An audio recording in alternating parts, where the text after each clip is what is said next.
here. I always forget to get the second monitor or the laptop set up to have me and my sultry voice going.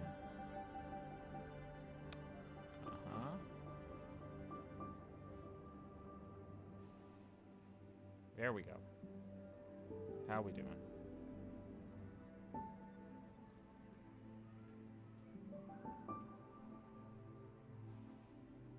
Okay, come on.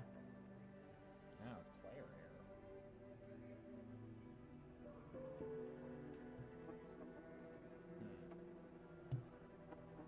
error. There we go. Hello. Hi, how are we all doing? I'm going to adjust the music here so that it's a little less overwhelming.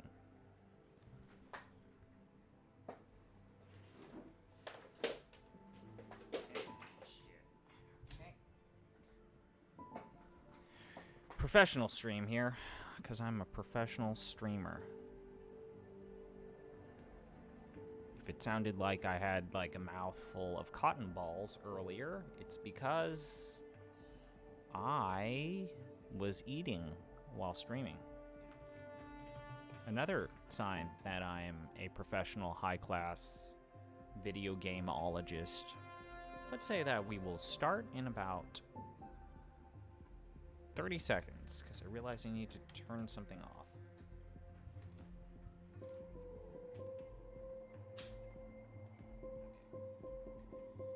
Definitely don't like how that is all set up. Okay. Starting in 3, 2, 1. Let's go. So, today we will be playing the first part of my look at Werewolf the Apocalypse, Heart of the Forest, the visual novel RPG adaptation of Werewolf the Apocalypse, one of the many tabletop games set in Paradox's, formerly White Wolf's, World of Darkness universe. We previously looked at, well, technically all 3 of the Vampire the Masquerade video game adaptations.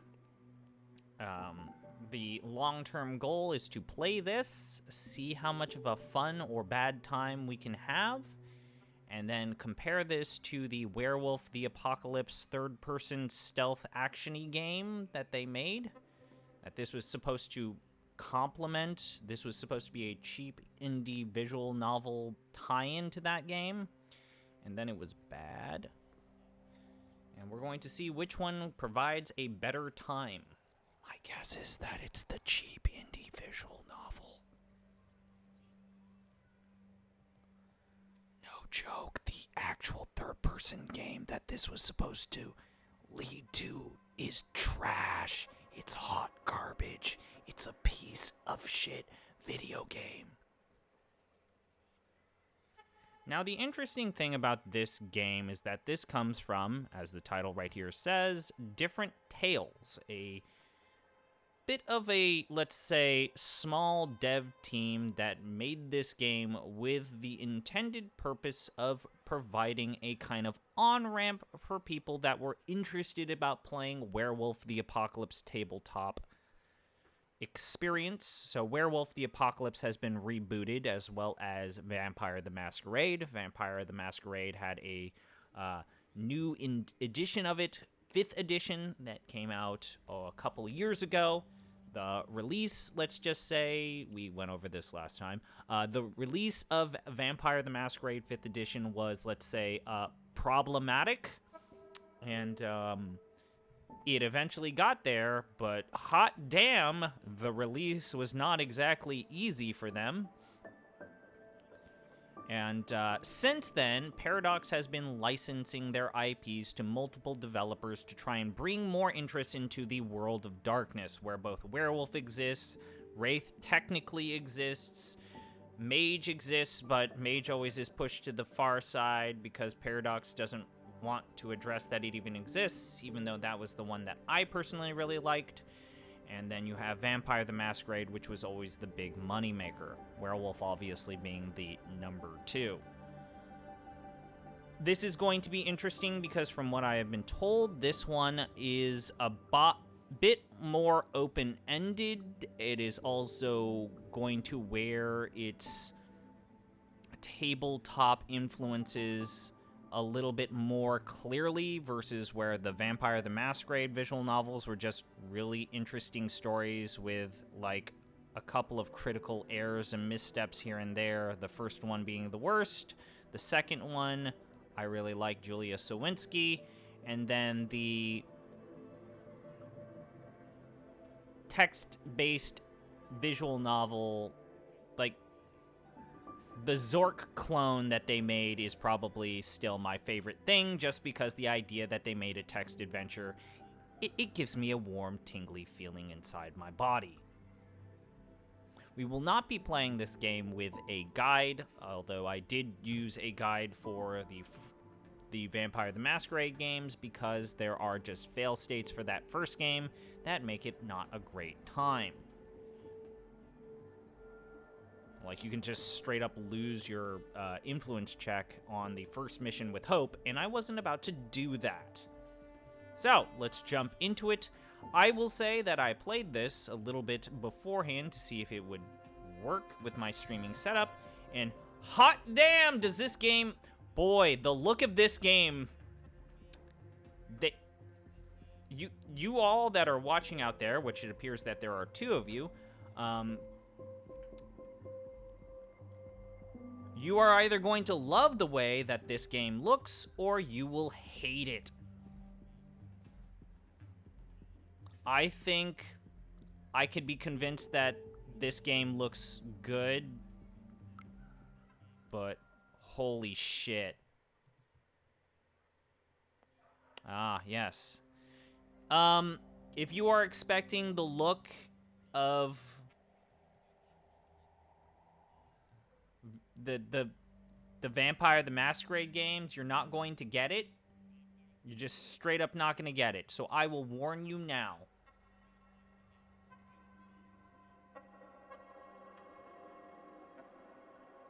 Okay. So, let's start the chapter. Prologue. Premonition.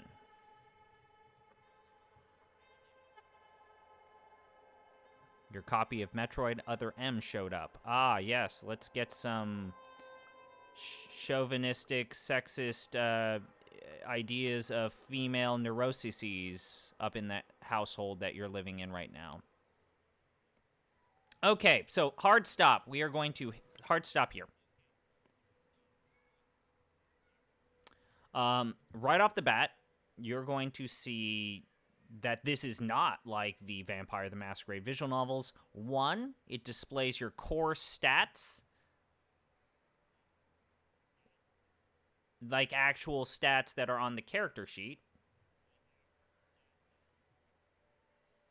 And then it will show, I think we can actually pull up this. Okay, use accessible font. If the text is hard to read, try changing the font. Ah, so this is actually something that the apparently studio for this heard the complaints about the fonts for the Vampire the Masquerade visual novels, and they decided to change this so you can actually change it to where it's not a sans serif font. For some reason, it's not working. Enable analytics. Oh, right. So this is one of those visual novels where they actually, right off the bat, you have to disable cookies because they will send your choices to their server where they'll look at your data. And I said, nah, I'm kind of not okay with that. Paragraph delay. I always feel like this is something that text and paragraph delay, these are underrated sliders that I really like in visual novels to provide, which I'm glad they did. Oh, Jesus. Oh, wow. So I have two settings here. I have better performance, which it looks like it's just 1080p. Better quality. Oh, fuck me. That's awful. I like how I don't have to reset the game to change the resolution and visual quality.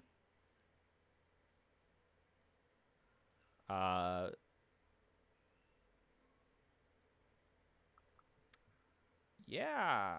I'm not gonna let you send my data. Go fuck yourself. Okay, let's resume this. All right, so right off the bat.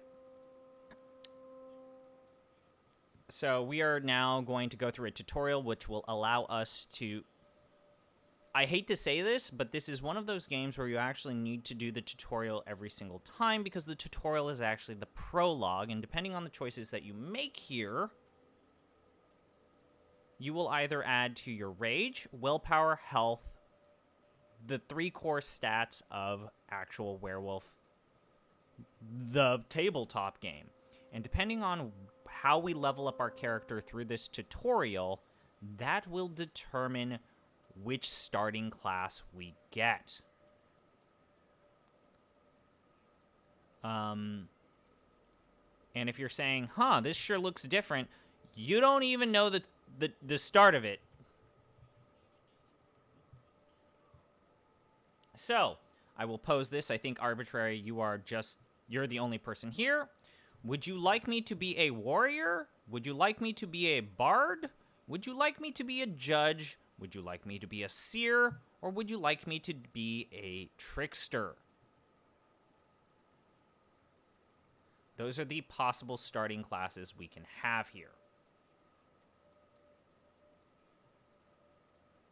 And I actually need to make the choices that are appropriate for doing that.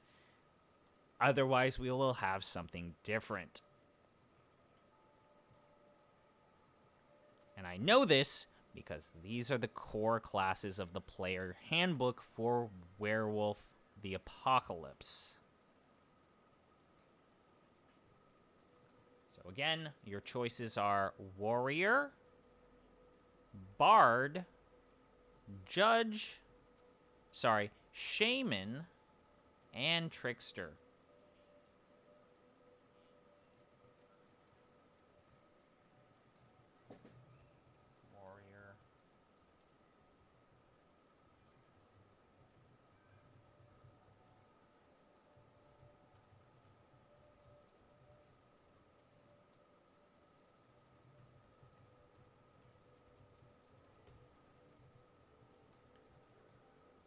Oh boy.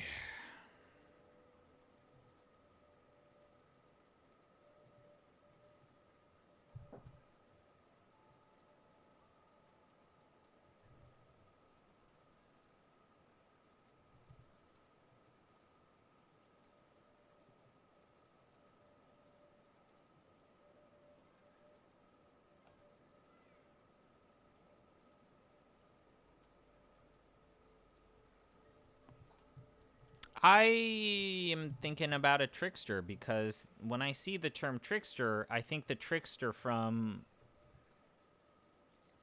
King of Dragon Pass.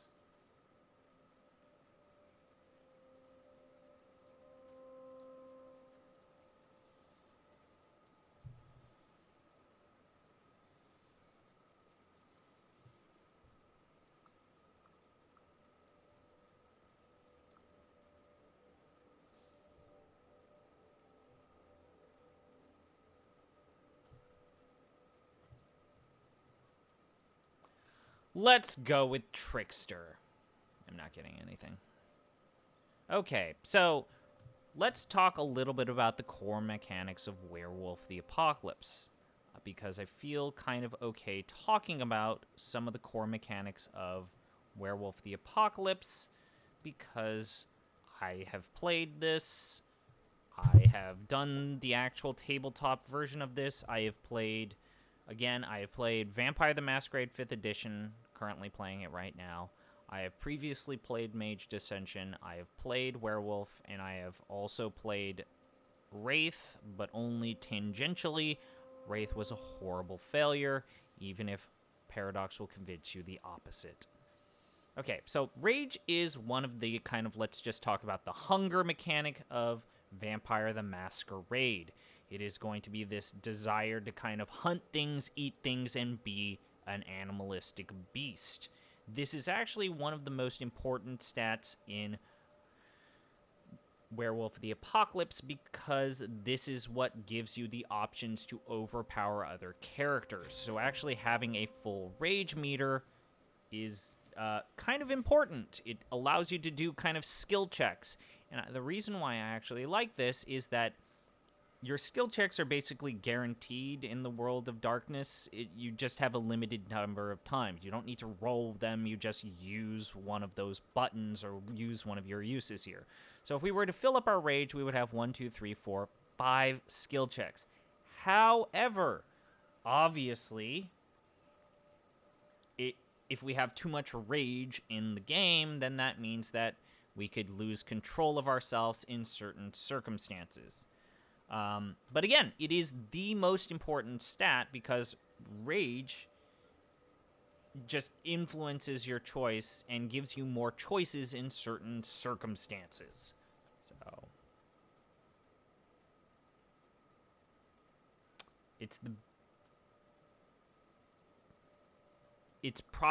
I'm probably just going to be very ragey. So let's go with great, I'm always angry. So we're going to fill up our rage stat. Okay, so this is a game about rage and how it helps us do things that need to be done as well as things that we regret later, sometimes both. How do you feel about rage? I said I like rage. So you're the inspired warrior type. That's okay. There's no right path here, just your decisions and their consequences. Okay. So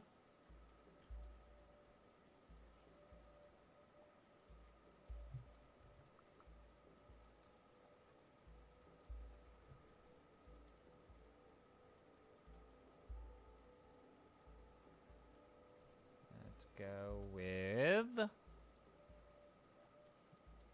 this, because I'm pretty sure the other choice is going to... Oh, we got inspiring. Oh, I fucked this up already. The forest. The woods are full of stars. They flicker, come closer, run away. They want me to chase them, to play hide and seek.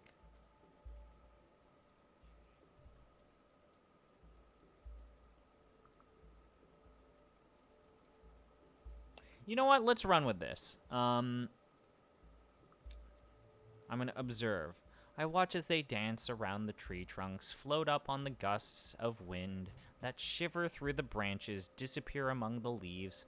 There are words in their dance, but I don't understand them yet. Not yet. Then they bunch up and fly around toward me like an arrow. Rushing down, they're soon upon me. But just before the spear of light pierces my breath, they disappear, and the dark of the night returns. High rage. In the darkness, I feel tangled roots of stories, keeping the forest alive. And I finally catch the scent of the enemy. I jump forward. Okay, so this is actually something that's very important. Oh, now you chime in that you want me to be a bard. Well, tough titties.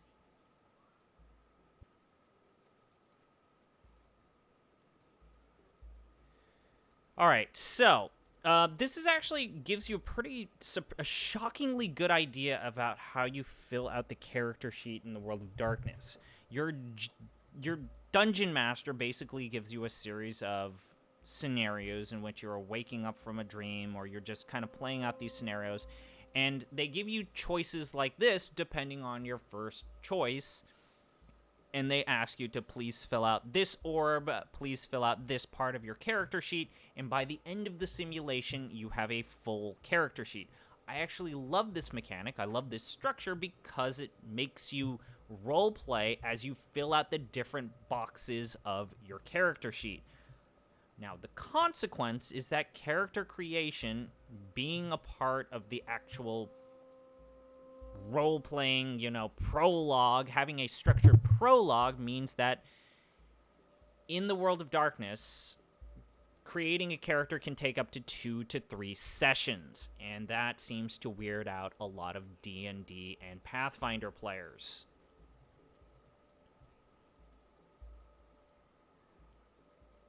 So, if you're a Pathfinder or D&D player, needing to do that is kind of weird, let's just say. Okay, we jump forward, and then I wake up. Cold and alone. Confused, I open my eyes. The forest around me is thick, dark, and reeks of decay to such an extent that it is hard to breathe. You want a bard. So that would mean... fuck. Bards were cunning, or were they inspiring? No, cunning was tricksters. Bards are inspiring. Okay. Okay.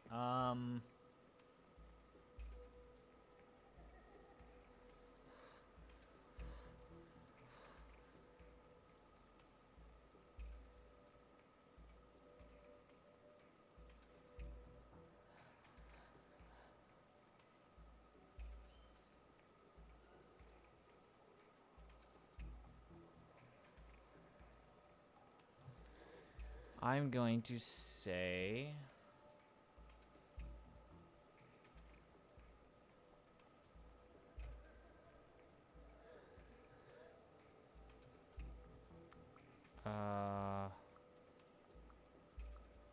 I recognize this forest. I know this place. I've been dreaming about this forest since I was a child. The tree trunks, wrapped tightly in dark-leaved ivy, are covered in ripples of lichen where the vines haven't taken hold. The thorny, leafless bushes at their base are overrun with nettles. The fungi radiate with a ghoulish, sickly green light. Dark, sponge-like mushrooms cling to the fallen trees.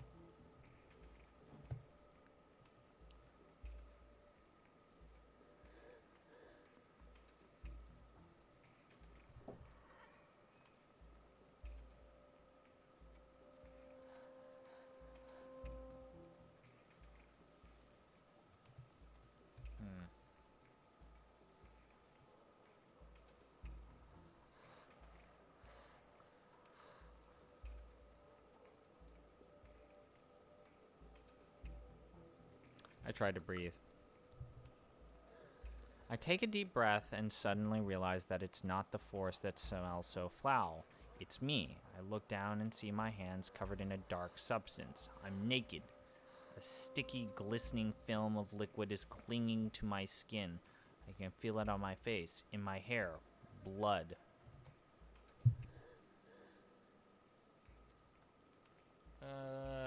I'm gonna ask what's happening because shout at the forest is the aggressive. This is probably gonna add to my bravery, which would put me down the warrior path. I'm gonna guess that this gives me the bard path. What's happening? Okay, so I'm definitely got 3 orbs of inspiring. I have no idea what's happening, but stories start forming in my mind. Someone has drawn strange symbols on my skin in the drying blood. Was it me? There is a severed head right in front of me. Some choices are hard to make, and they strain your willpower.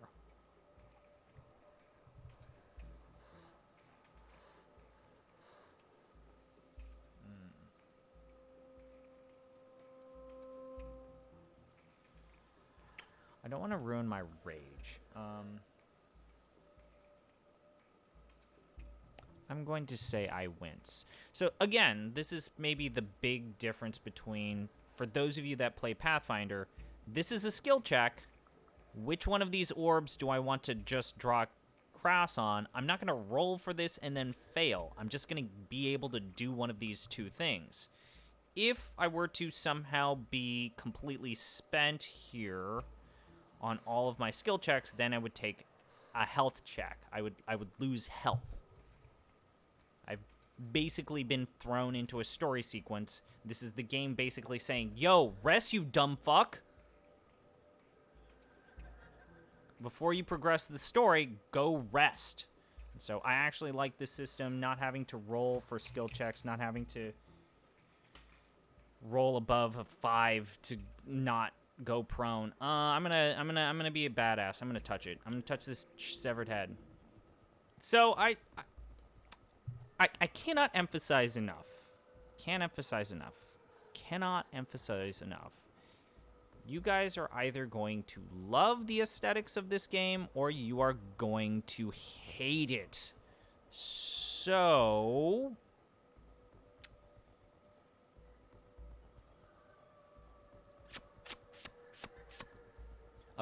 overcoming my disgust, I gently touch its wet hair and watch as the head topples over. High rage, the face is contorted, the eyes bulging, the mouth open as though the head were still struggling for air. I pick it up without thinking, high on adrenaline, and then eyes open in the darkness. Okay. Okay, I'm guessing shouting the enemy.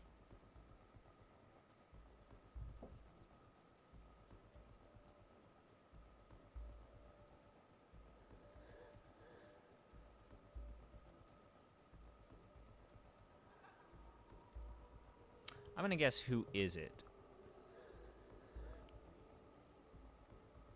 I can see their silhouettes, shades of jet black against the darkness. They smell of fur and moss and bloodied earth. Massive creatures, some with horns, some with antlers. Their eyes burn like small, fiery windows into hell.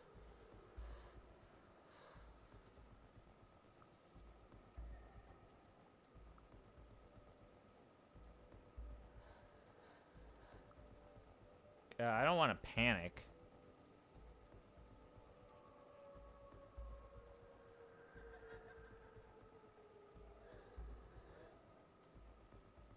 I look at them and something wakes inside me. Let's go with anger. Oh, I got brave and inspiring. They tell me stories of their lost battles and dying hopes, and I seethe with anger. I can feel my upper lip curl, and the long, low roar starts deep in my chest. The roar changes into song as I lead them against the enemy. In a moment of clarity, I almost understand what the force wants from me. And then I wake up. Yeah, so that is a motif of the world of darkness. Dream sequences creating your characters. Probably the most notorious, but actually the best, is Mage Ascension, where literally you have to go into a dream sequence in which your character is presented with different towers, and depending on which tower you approach, that determines your style and flavor of magic. Arbitrary Water with the comment, this looks like some Diet Disco Elysium. Oh, you are going to eat your words. Oh, wait. Maya, wake up. I jerked upright, irritated.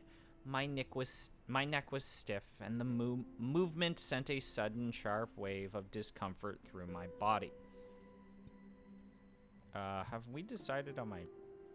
Okay,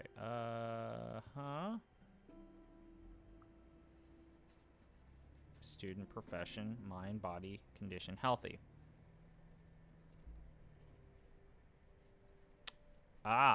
Yeah, we are definitely a bard. We're a very inspiring personality, and we got nothing else. I actually recently played God, what was my character? I was a fairy. I was a fairy that was like, my parents are like failed fairies. So I was a belly button fairy. I collected people's belly buttons because I failed out of Tooth Fairy school. This is a D&D character that I created, and he was a very disgusting, very, very disgusting fairy. How do I feel about the next D&D module being the Feywild? I love it. I would love to go to the Feywild. I love to just do something that's not just some sort of bland-ass Forgotten Realms shit. And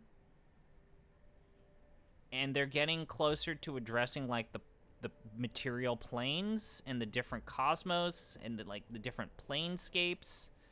The problem I have is that the Feywild is just a very neutral environment. So unless you really press the issue of different things of like, oh no, humans are destroying the forest, like, it's not going to present that many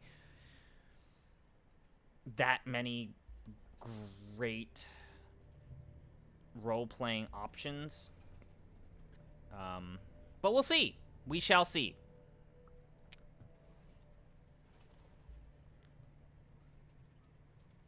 It's a great environment.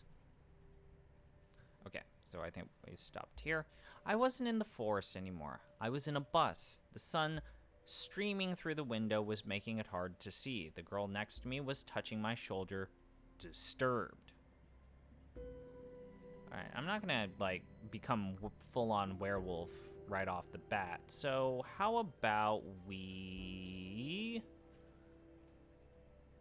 say what happened? Okay. What happened? Overcoming the urge to push her away was hard. Overcoming your rage, strains your willpower. She looked at me, concerned. You were singing, I guess, in your sleep. I blinked. The memory of the dream was still there, and the overwhelming smell of the old forest. I'm glad I wasn't alone, I guess. I don't want to be a dick to her, so... Thank you for coming with me, I said. The girl next to me smiled. I think we're almost there. Her name is Anya. We'd met a couple weeks earlier on the orientation day. She was from Norway, a tall, broad-shouldered, calm person who wore her long hair in braids. Somehow I'd managed to talk her into this crazy field trip across the land of my ancestors.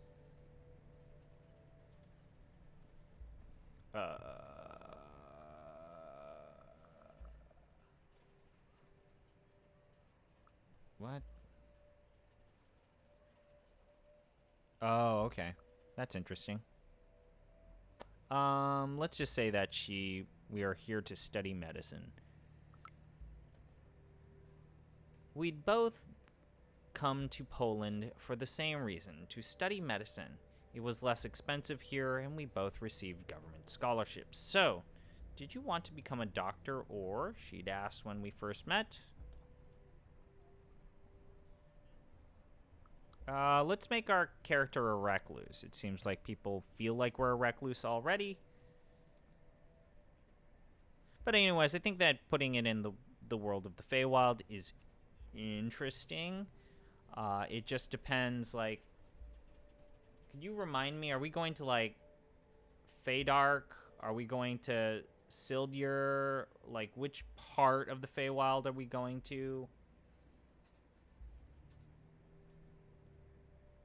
Are we going to see some Fomorians? Are we going to see Lachey? There better be Dryads. Let's say we were still searching for our purpose. The game tracks your decisions on how Maya approaches problems. They will accumulate and gradually reveal what kind of a person she is, deep in her heart. The story changes to reflect Maya's personality. I was still looking for something to inspire me. Spending the rest of my life earning bonuses from Big Pharma didn't seem exciting enough. I'd hoped that changing my environment completely, even for a week or two, might clear my head. That's why Anya and I were on a bus to Bielozowicz, a small village in northeast Poland near the border with Belarus. It was famous for its national park, the very last European bison, and, according to a quick web search, occasional tensions between far-right troublemakers and the local Belarusian community. Okay, it seems like we've exhausted the other option.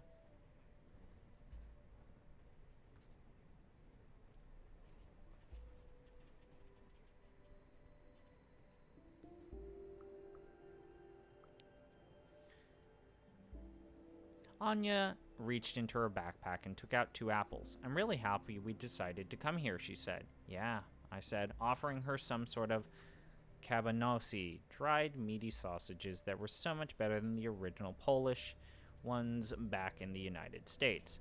I was glad Anya had decided to come with me. I had problems keeping friends around and really needed one. I did some searching, she said, from over her phone. And this place is amazing, the last primordial forest in Europe.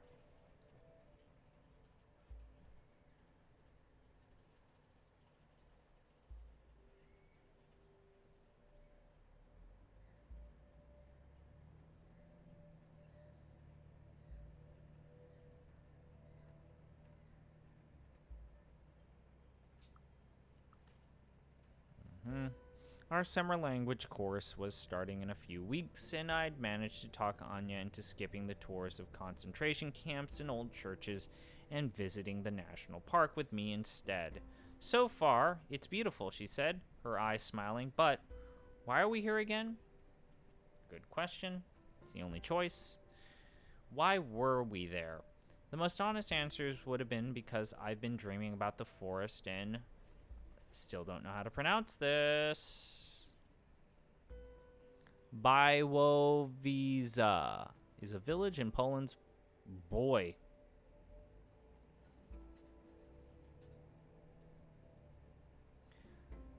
Since I can remember, but people didn't understand when I said things like that. I looked her in the eyes.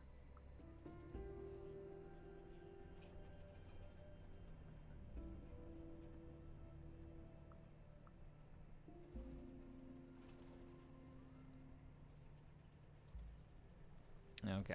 I kept it simple so I wouldn't freak her out. I'm looking for my roots. I kept it simple so I wouldn't freak her out. What I didn't tell her was even more important. I knew my family was from there. None of my relatives spoke about it, though. There were a lot of things that weren't spoken about in my life. Strange dreams that plagued me, half-forgotten tales about forests and wolves that I'd heard before my mom took me, ran away, and cut off all contact with my dad and his family.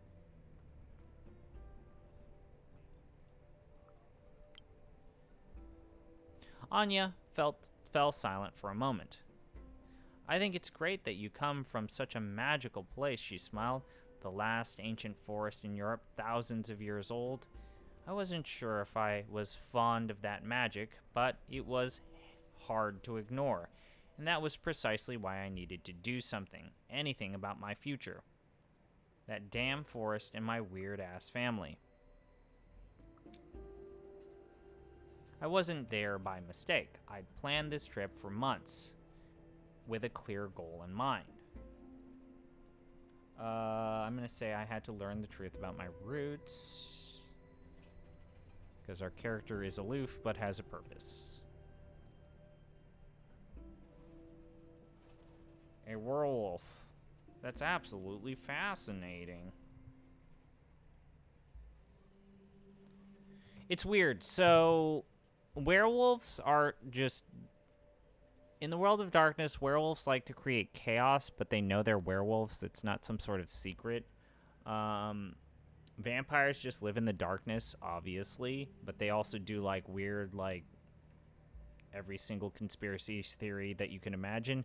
And then Mage is literally, this is the reason why I love Mage. Mage is literally, you find out that the reason why humans haven't figured out about vampires and werewolves is because the wizards are using their magic to unfuck up all of the messes that the werewolves and vampires create. So let's say some vampires create some sort of horrible void of dark magic.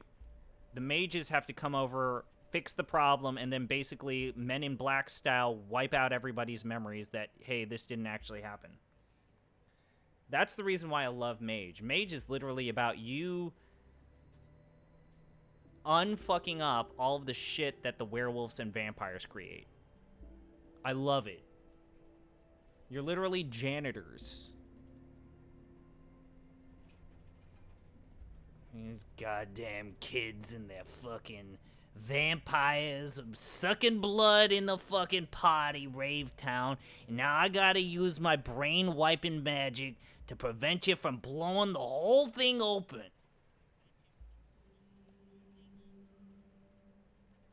That's Mage. They really need to make a 5th edition, though. I think the last time they updated Mage was in 2018.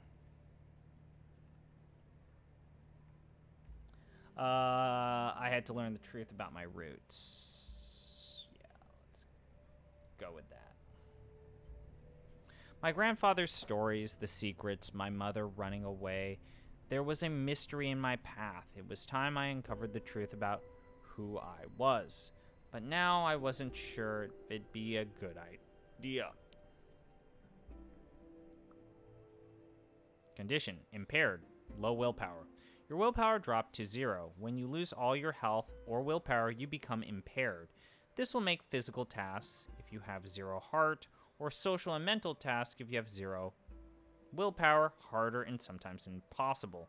The town looked like an overexposed photo of a village with the contrast turned all the way up. The sun wasn't just shining, it was shouting at the earth, and everything, the trees, the grass, the wooden houses, the fences, seemed weathered.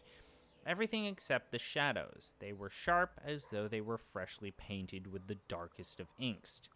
And they moved. For a second, I could have sworn they moved. But then I realized it was just a black cat walking down the sidewalk. When it saw me, I dropped in its tracks.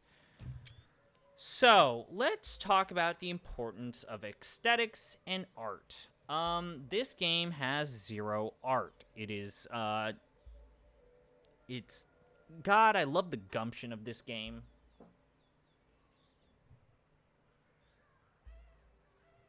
I think the writing is actually really well done, and I find it's super simplified version of, this, the fact that it creates a character sheet for you, the fact that it labels your relationships, like your alignments, your status effects, fucking bananas.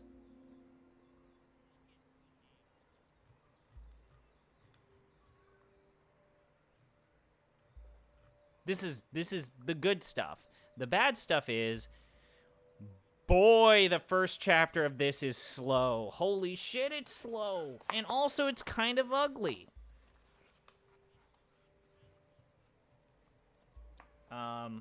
Let's get through with this.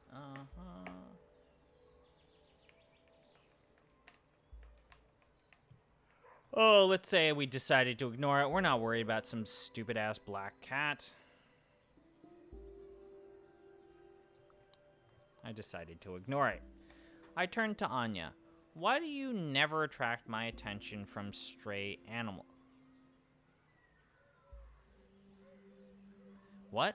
I don't know. She shrugged, looking around. Didn't you say your friend would be waiting for us? But he wasn't there, and the cat was still staring at me. Let's go. Anya put on her backpack. I'm tired, and I really, really need to find a toilet. I didn't know what to do. I was too tired and distracted to think clearly. My friend was nowhere in sight.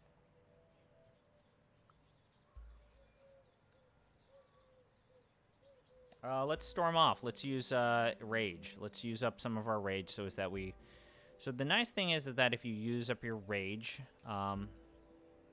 it allows you to pass skill checks that your willpower and health are not allowing you to do. So let's use rage. I stormed off. I grabbed my backpack and started walking. I hate when people are late, I muttered under my breath. I was walking fast, and it took a while for Anya to catch up with me. Bed and breakfast. The town had a few hotels and hostels, but the preferred form of accommodation was bed and breakfasts. Okay, well, there's only one choice here. I found one that was nice, clean, and that had good reviews. We had a room on the second floor with a huge window and a great view of the forest. We dropped off our stuff and freshened up a bit. Maybe we should have waited for your friend, Anya asked, concerned. I shrugged. I'll find him sooner or later. Before you go, check out your character sheet. Look for it in the upper right corner of the screen. You can find a load of useful information about Maya, her background, personality, goals, and so on there. You can also check who your friends and who you can also check who your friends and who your enemies are. Okay, so that is correct. I know it's not. Yeah, that's grammatically correct. The town was a quaint tourist town, but I had other things in mind. Oh. Ew. Oh. There's an overworld. Huh.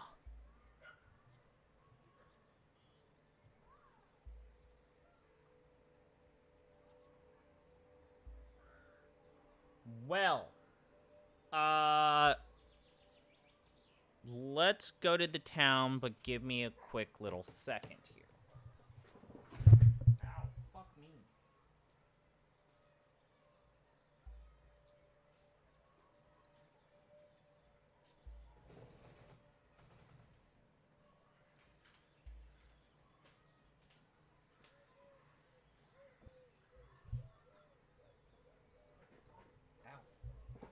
Okay, so I want to go to the town because I'm sick and tired of this goddamn forest shit.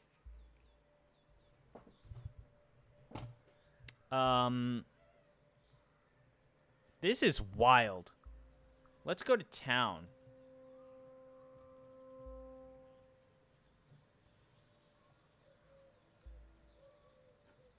Okay. Go to town. Oh, this fucking guy. Look at this guy. Serendipity. As we walked through town, Anya nudged me and pointed at a tall, broad-shouldered, freckled guy standing at the bus shop with a lost expression on his face. I remembered his face from the pictures on social media. It was the friend who stood me up earlier. I'm gonna say I'm still angry at him.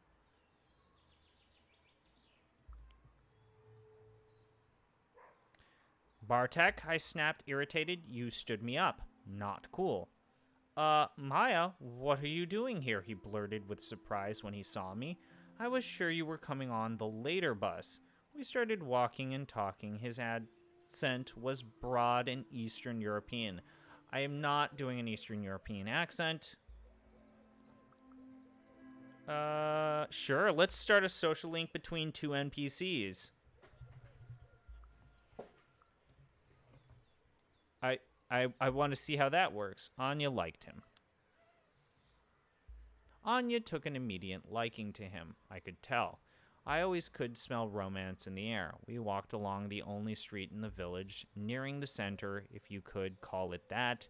Every house had a garden, and the air was dense with the fragrance of flowers. I took a deep breath. So, did you manage to trace the name I gave you? I asked. Bartek shook his head. Nothing. Absolutely nothing. Sorry. He was avoiding my eyes. A trickle of sweat ran down his temples. He was lying straight to my face. What the fuck, man? I threw my arms in the air. You wrote to me a few days ago that you had something. But he just clamped up. You know what? I think you should drop it. I stopped.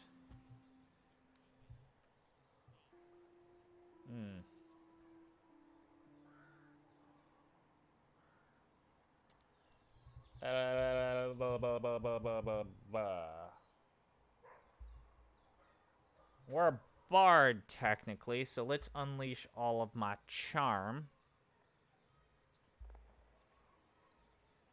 I urged him to continue. No, let's unleash all my charms. I turned to Bartek and looked him right in the eyes. I put my hand on my chest. I really had no plan after that, so I panicked and felt a sudden urge to do something unnecessary and over the top.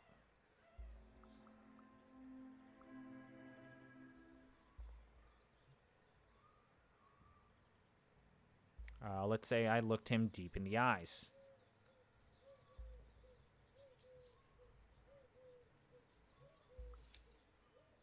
I leaned toward him and looked him deep in the eyes. I hoped he'd see how important it was to me. And he just blanched? But he just blanched and jerked back. Can you use blanched as that? Like cooking blanch as a verb to describe people? Okay. I didn't give up.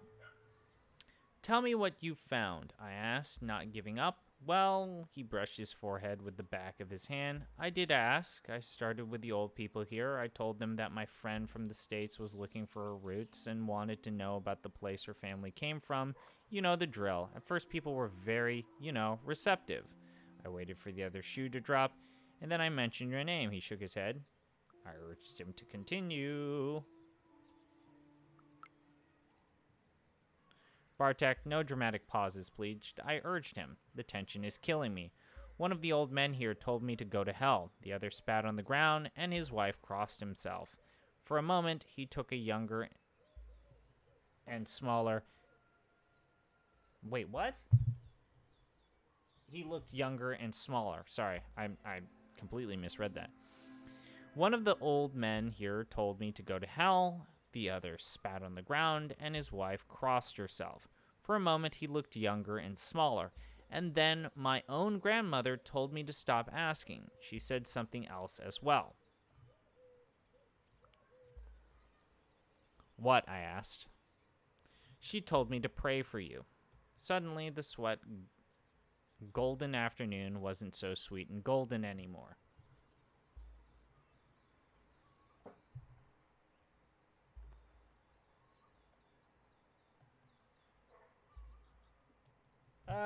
Yeah, that piques my interest. I knew there was something weird and twisted connecting me and my family to the forest. I could feel a shiver run down my spine. We walked in silence, but my mind was in overdrive. People didn't want to talk, and that could only mean one thing. I was on the right track. Oh, we got willpower back.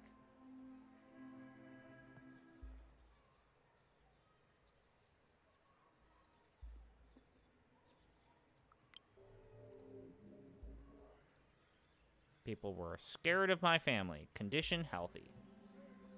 My pulse quickened and I tensed up like a hound that smelled blood. I was on the right track. Every time you learn or do something significant that brings you closer to your goal, you regain willpower. So this is the other really cool thing about Werewolf. So imagine you're a dungeon master in Dungeons & Dragons 5th edition. Let's say your characters basically nail the role-playing part of a situation that you've given them. In D&D, what you do is you give them inspiration, which allows them to basically roll with advantage on certain skill shots and gives other certain passive bonuses, blah, blah, blah. Nobody actually uses inspiration is my point. And if you do use inspirations, your characters or your players usually forget about it, and you have to remind them constantly to use their goddamn inspiration. It's awful. I hate it. In the World of Darkness, you actually give your characters certain willpower, rage, and health points. Again, you're basically giving them skill checkpoints, which apply to certain scenarios that they will roleplay as, which I love. I greatly prefer that. I think it's better to reward the player that way rather than, inspiration. I don't know, Arbitrary, do you even use inspiration? I don't, because again, I'll give my characters inspiration, and then they forget to use it, and then I have to remind them, hey, use your inspiration. Remember, There's that little box there. You ticked it. You got it. You got it today. You nailed this shit. I'm giving you inspiration. I like the idea of inspiration in 5e. I just feel like it's poorly executed. Time to see the sights, I nodded at Bartek. Show me everything this place has to offer. We walked through the village, bathed in the sharp rays of the summer sun. It was a lazy afternoon, disturbed only by the occasional passing car throwing up clouds of dust that hung in the air long after the vehicle was gone. Anya was walking close to Bartek, asking him about every little detail in the village. People were relaxing or working in their yards, dogs were barking, and every cat we passed froze to look at us. I noticed some unfriendly stares from people, too. Not many, but enough to notice. I felt like they were looking specifically at me. Yeah, let's use my stats. What did you tell people about me? The stares made me snappy, 'cause they sure look like they know that the girl from the cursed family is here. What? No, Bartek was dismayed. It's just people don't exactly love strangers here. I was curious why. I'm not going to use my rage skill check on that. Why? I asked it candidly. It's complicated. Bartek scratched his neck, embarrassed by the topic. There's a small conflict around the forest, you know, and it's attracted some weird people, activists, reporters, bored rich kids, he said, as though his dad didn't own multiple businesses. People like that, and they're getting out on the locals' nerves. I noticed Anya frowning. Anya looked skeptical. I looked the conflict up online, she said, and it didn't look so small. It looked pretty important, actually. For a moment, Bartek looked like he was lost for words. Well, you're not one of those crazies, and you're like almost local, he smiled. So, what would you like to see in the village of your ancestors? He spread his arms as if to show me all of the splendor of the village had to offer. What do you suggest?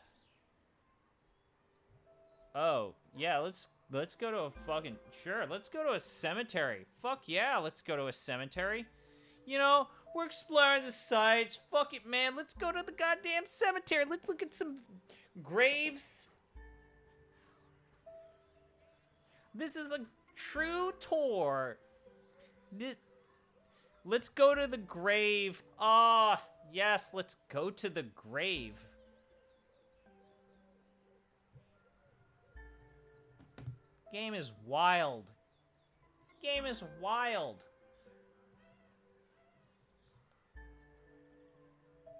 I'm gonna play this through all the way.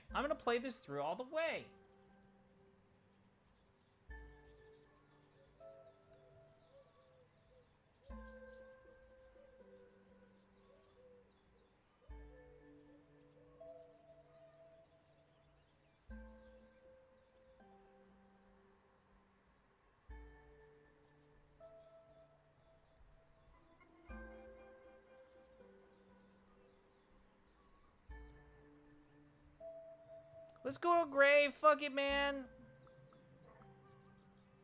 Fuck it.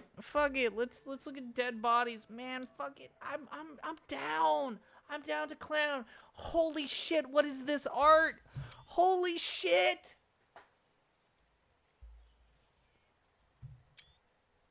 What is this?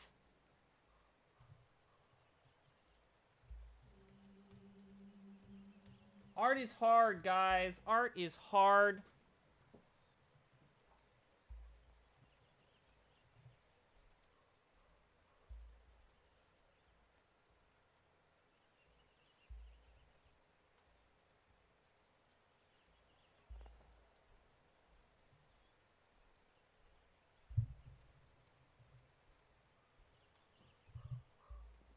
They're going for a vibe. I don't know if they hit it, but they definitely tried.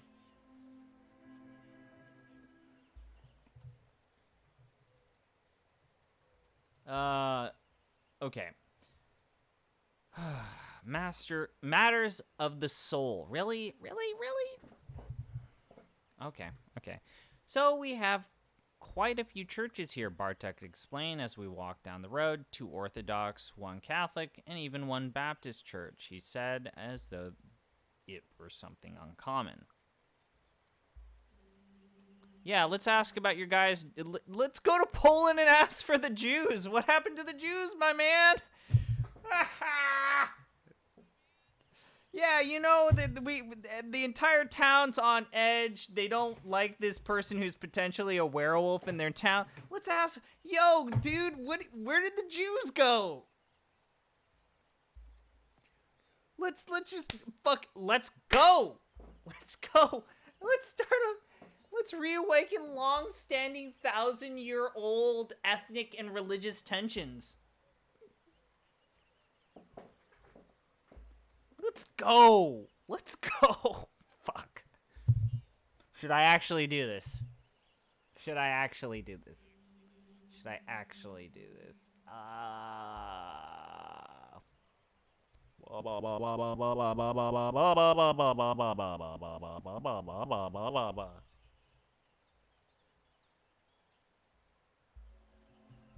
Fuck it. Was there a synagogue? He shifted his weight uncomfortably. There aren't any Jews here anymore.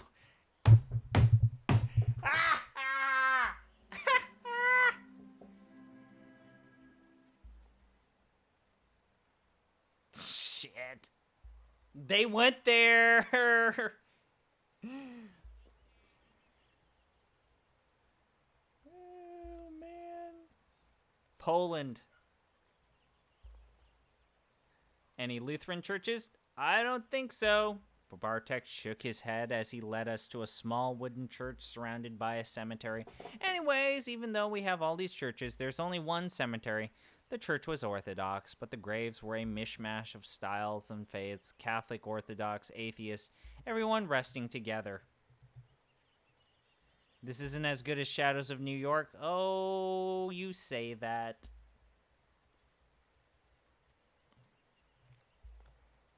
Bartek looks like he doesn't approve. Bartek looked like he didn't fully approve of such an arrangement.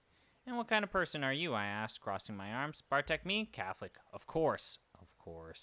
He looked at the cemetery, and for a moment he seemed lost in his thoughts. All of my family lies here, he said. I mean, the ones that are dead.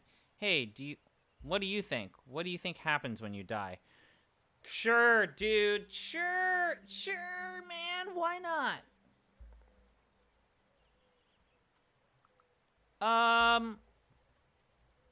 Yeah, let's not say this in front of the guy who's a Catholic. Let's say, your memories remain. Sure. It's all a simulation. Oh, shit, we are maxing out our stat? I was raised an atheist, because of my mom, so I don't think anything happens. You just lose consciousness, your body decays. I looked at him. But things you've done are remembered and live on. Bartek winced. Well, maybe, he mumbled. He looked over the cemetery fence. Well, anyways, this is it. The spiritual heart of the town. We can go see something else if you'd like. So that's where we stood. I wanted to go in, and that asshole stood in my way. What was he playing at? What the fuck, dude? We're here to find my ancestors, I growled at him. Maya, behave. Anya was clearly not amused. Bartek shifted uncomfortably. I don't know if that's a good idea. But why?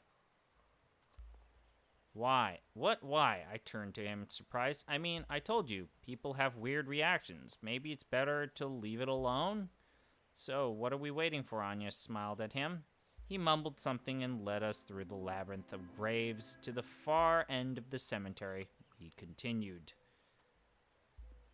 We walked through the narrow walkways between the graves. Bartek's pace was painfully slow, but I had no choice but to follow him, gritting my teeth and cursing under my breath. as he stopped every few steps and looked around. At one point, he threw me a condemning look. "We're in the graveyard, Maya. Have some respect, will you?" he barked. Before I had a chance to answer, we saw a woman, tall, broad-shouldered, and long-legged, with gray dreadlocks pinned to the crown of her head. She must have been in her late 40s or early 50s. She was marching through the walkways with fury in her eyes. Bartek quickly stepped between the graves to get out of her way. I walked on, ignoring her.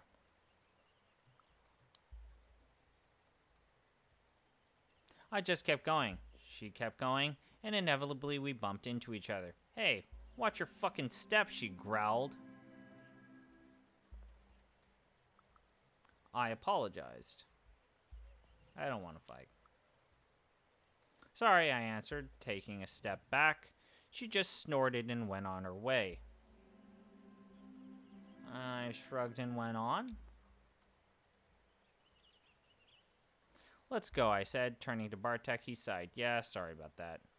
We continued to the far corner of the cemetery. There, seemingly forgotten and covered in moss, was a lonely grave. It was damaged.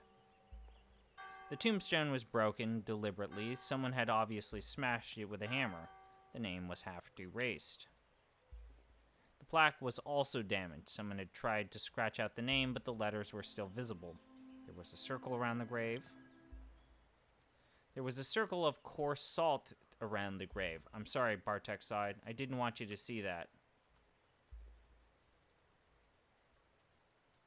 Wait, salt? What? Can someone remind me, is salt actually a werewolf thing? I've not heard of this. I thought it was silver bullets.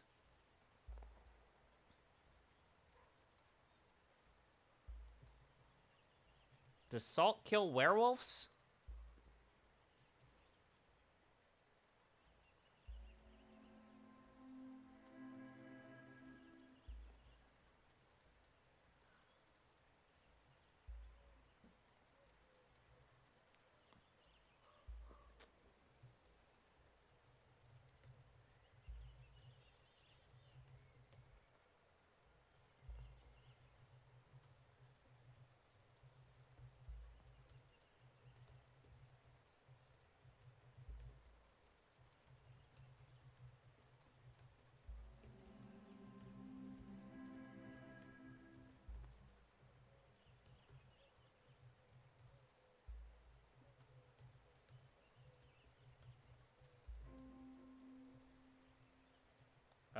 Shit. Fuck, what were we talking about?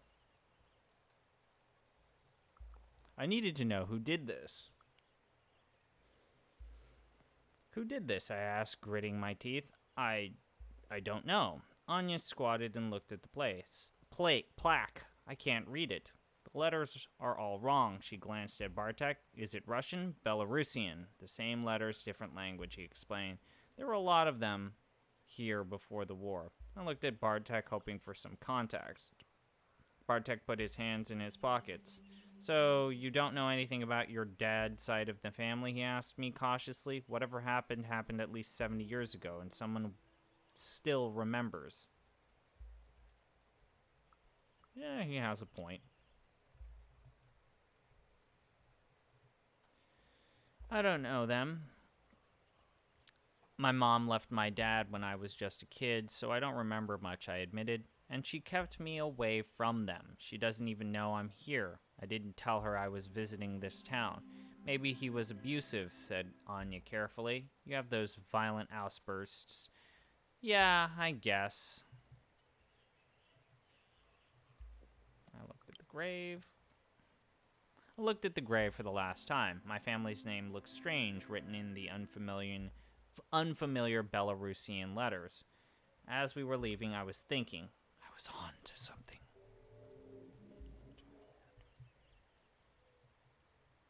There was something unnatural about my family, and me coming to the town had stirred some old demons. I just had to find out what my ancestors were doing there, who they were. With that thought, I left the cemetery. Okay, so we did the cemetery. Let's go to...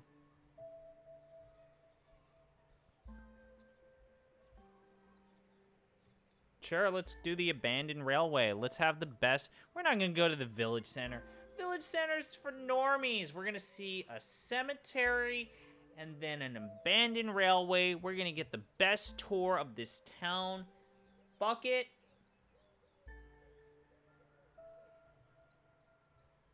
Let's go to an abandoned railway. Absolutely.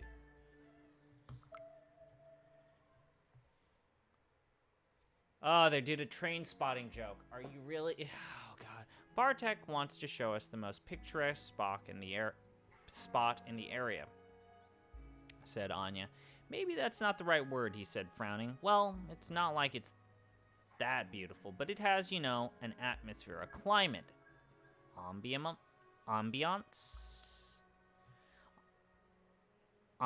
Anya said, at the same moment as I, and we laughed. Ambiance, Bartek smiled, visibly relieved. I meant ambience. We ended up on some abandoned tracks. We soon left the village behind and ended up on some abandoned railway tracks. The perfect place to meet a serial killer, I grumbled, looking at the overgrown tracks disappearing among the trees. But with the slow, winding river a stone's throw away, and the long, drooping branches of the old trees shading the unusual railway, that place really was picturesque. The bees buzzed around us, the birds sang like there was no tomorrow, and the fragrance of herbs hung thick in the air. My head was spinning. Oh, right, let's go back to that leitmotif. Let's play the song thing. We're a bard. As we were walking and enjoying the sun, a half-forgotten song came back to me. I must have heard it as a child, and it stuck with me. I didn't understand the words, but the melody seemed fitting for the occasion. Yeah, absolutely. We're a bard. Let's start humming it. I'm not going to waste my willpower. As I walked, I started humming and working on it until the melody felt right. After a while, Anya joined me, and we just started walking, humming, and playing with the same tune. Bartek just laughed. Trust me, it's better that I don't sing. When we entered the dense copse, we noticed a woman standing among the trees. Hello, Bartek, she said. She was stunning. The woman looked like she was in her late 30s and was the most beautiful person I'd ever seen. She had a perfect hourglass figure, long braids, and the most stunning cheekbones. Yeah, tell me about your cheekbones, girl. Tell me about your cheekbones. Oh yeah, baby. Oh yeah, baby. Her eyes, slightly slanted, were a weird shade of blue, deep, almost purple. They seemed familiar, and she was looking straight at me.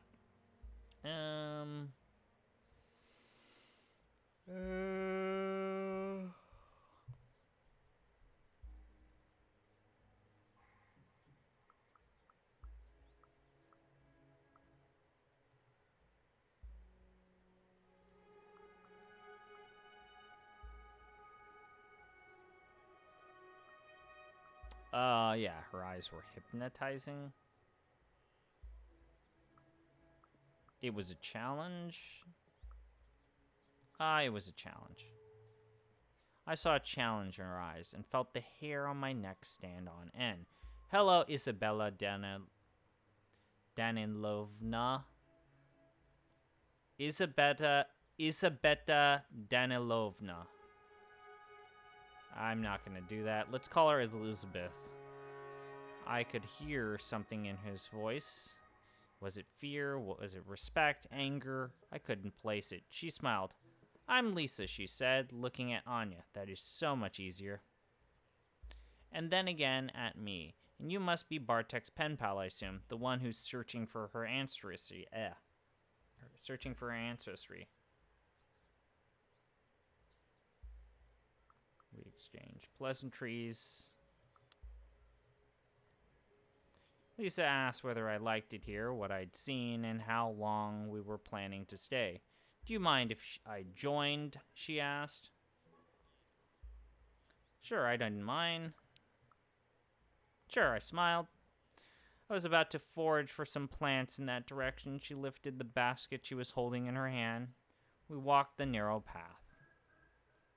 The path was too narrow for all of us to walk together, so at some point I found myself walking with Lisa. She would squat from time to time and collect some herbs. So, you're looking for your roots, she said after a while. Why?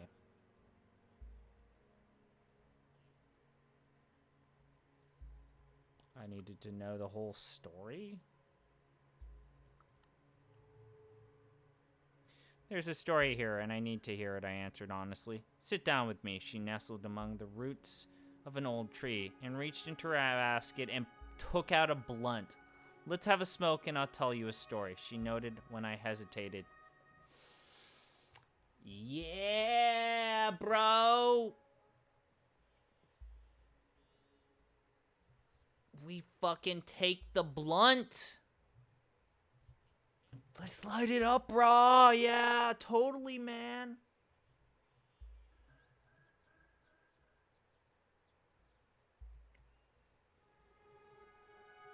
Okay, I took the blunt.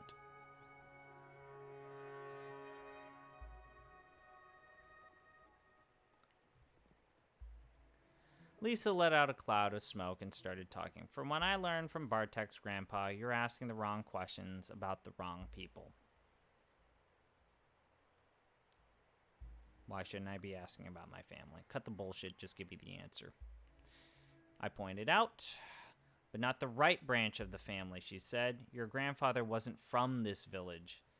This is a tainted land, girl, she continued. So much blood was spilled that Puska almost lost her mind.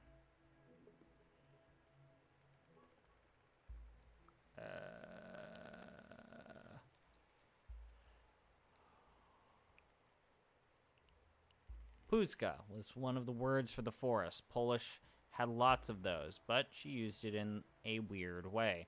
What do you call the forest Puska? Isn't Las the right word? I call her Puska because it's her proper name, she huffed. Las is to Puska what dog is to a wolf. Domesticated, enslaved, used. Puska is the primeval forest, one untouched by humans, primal, strong, and feared. There was admiration in her voice, and I realized that the word sounded like the rustle of leaves, like the wind. Pushka. As I was telling you, Pushka almost went mad, and it's not wise to wake those spirits, especially not now. I wasn't afraid to stir up some memories, that's the whole point. Do you mean the spirits of the past? I shrugged. I'm not afraid to stir up some memories. She looked at me with those uncanny eyes. Her gaze was almost unbearable, hard, with anger smoldering somewhere deep within it, ready to jump at my throat. And then suddenly something changed. Lisa sighed heavily. You have no idea, do you? About the past? No, I admitted. All I know is that my grandfather was born here and that his aunt was a healer and an herbalist. Her eyes lost focus as though she was looking at something only she could see. In 1939, when the war broke out, first came the Germans and then the Russians, you know. They actually worked together. Stalin never forgot that he was beaten by the Poles in 1920. She shot me a glance. I nodded politely. I want her to be my friend. I didn't really care, but I nodded politely. Oh, you have no idea what I'm talking about. It doesn't matter, really. She took a drag. Anyway, many millions of lives later, Stalin and Hitler stopped sleeping together, so to speak, and the Germans came. And then the Russians again. And then there was the forest soldiers. Forest soldiers?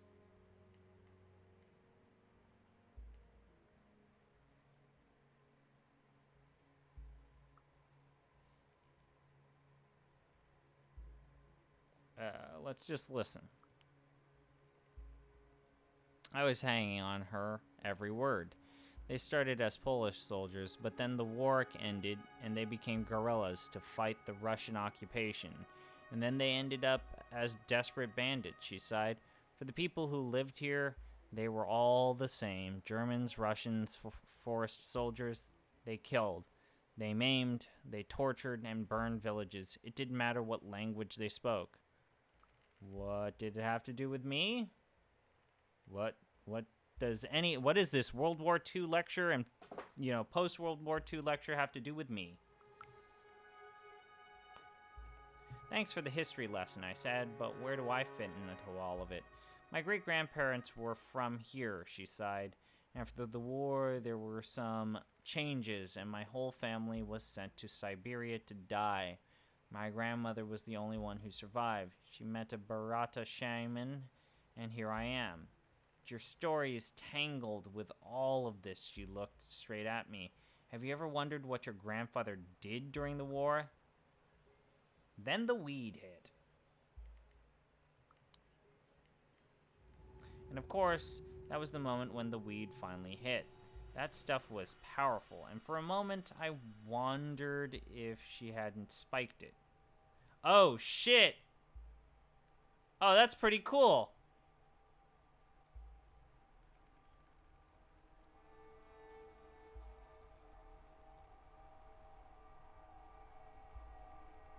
Oh, shit.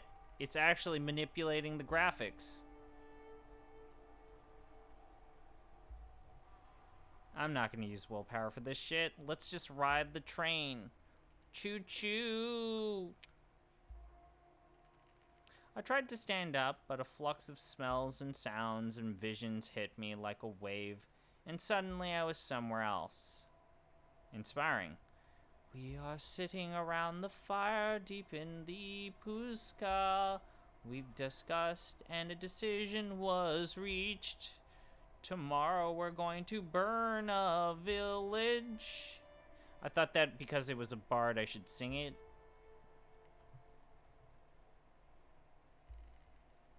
So there's a voice in our head telling us to burn the village down to the ground.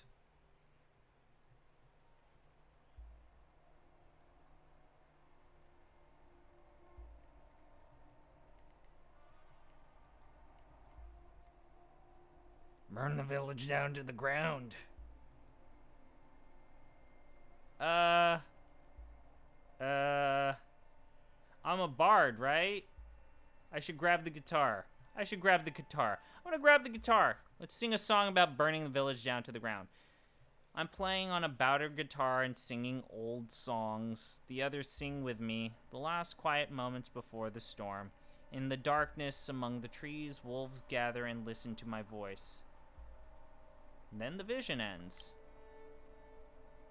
When I came to my senses, Lisa was still looking at me. I ran it over in my head. It was a lot. Let's preserve our skill checks for now. If I understand what you're saying, I looked at her. Something from my family's past casts a shadow on my future. She shrugs. I've told you everything I know. If you want more, talk to my girlfriend. We'll be at the lodging site tomorrow. Good idea. Also, more power to you. Progress, gold, mystery. Wait, what? What the fuck? Okay. What about your... Oh, wow.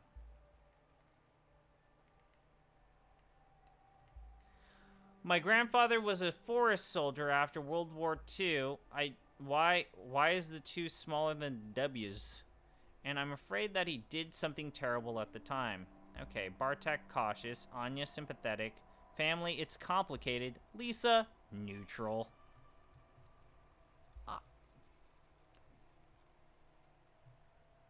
Your grandpa did some war crimes and now we gotta pay.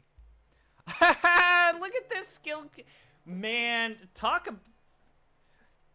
I'm playing a bard and they're kind of strong. They're kind of smart. They're kind of spiritual. I put all of my...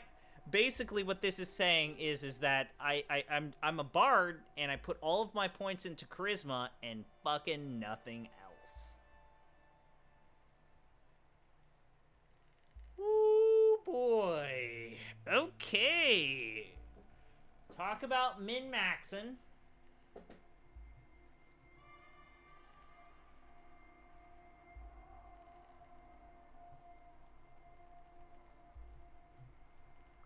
Okay, bards don't need stats. The bison statues were watching me with their creepy painted eyes as though they knew me.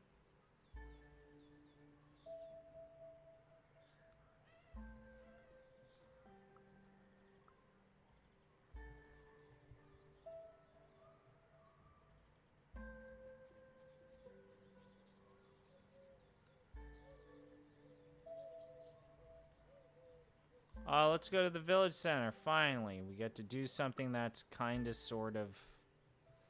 Here.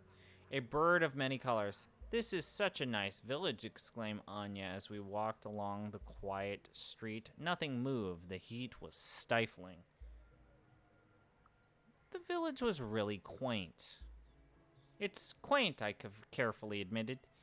Is that a nice way of saying it's a shithole? Bartok made a disgusted face, and we bursted out laughing. I was thirsty.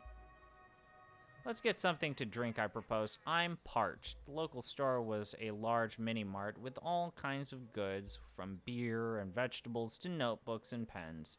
There was a bench near the entrance, and on it were a few local drunks. They looked like they wanted to start a fight, but when I stared them down, they just averted their eyes and pretended there was nothing to see other than their cheap alcohol. I decided to tease them a bit. That's not going to fucking... I don't want to growl at them because you go to a bar, you get drunk, you're making leery eyes, and then this girl just walks up to you and growls like a dog. Like, that's just... that's just not my jam. I'm just gonna put it out there. I don't feel like that's how we deal with some weird drunk pervert dude. We don't just go up and growl at him. Let's tease him for a little bit. Let's tease them. I straightened up and added an extra sway to my hips, and when I was sure all of their eyes were on me, I flipped them the bird and went inside. Did you really have to do that? Bartek shook his head. We spent some time inside browsing the Latvian, Lithuanian, and Belarusian goods. Why was there almost nothing Polish here? And who in their right mind drinks coriander soda? I was putting the soda back on the shelf when we heard a commotion coming from the outside.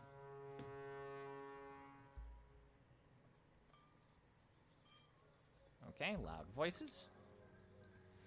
Some slurs, some curses, and a clear, mockingly polite, I'm so sorry, darlings. I don't understand. Do you like my skirt? Ah, fuck. Bartek murmured under his breath.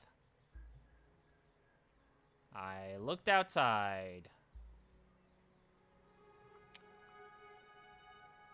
I looked outside. There was someone standing next to the drunkard's bench. Oh. That's art. This is art. This is art. There was someone standing next to the drunkard's bench. They were definitely not local. The person was old, not helplessly granny old, but old, with deep wrinkles and a narrow mouth. They had the unisex grace of a tired heroin preserved rockman. Their shoulder-length, disheveled hair completed the look.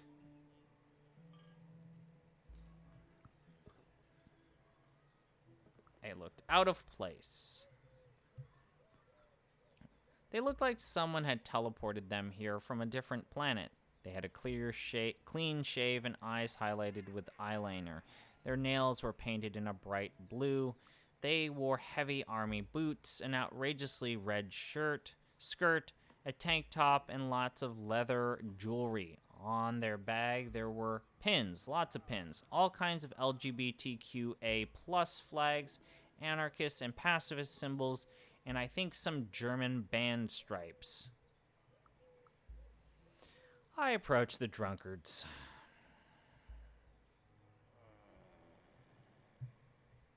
I zeroed in on the drunkards. What do you think you're doing? I asked in Polish. That was a sentence I'd heard a lot as a child. Co si ziprawasz? They looked at me, they hesitated, as if someone was whispering in their ears, coaxing them to violence, and my parents made the voice shut up. Who the hell are you? Asked the one who seemed to be the leader of the group. I'm gonna punch him. I'm gonna punch him. I'm gonna punch him. I'm gonna punch him. I feel like we need some action in this game.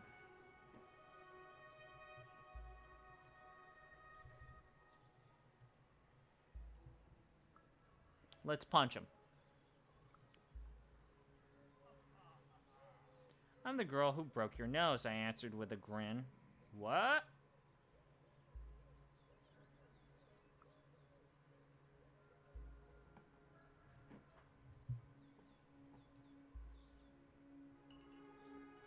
I just feel like we've been doing all this peaceful exploring. I feel like I wanted to do that. I feel like I wanted to do that.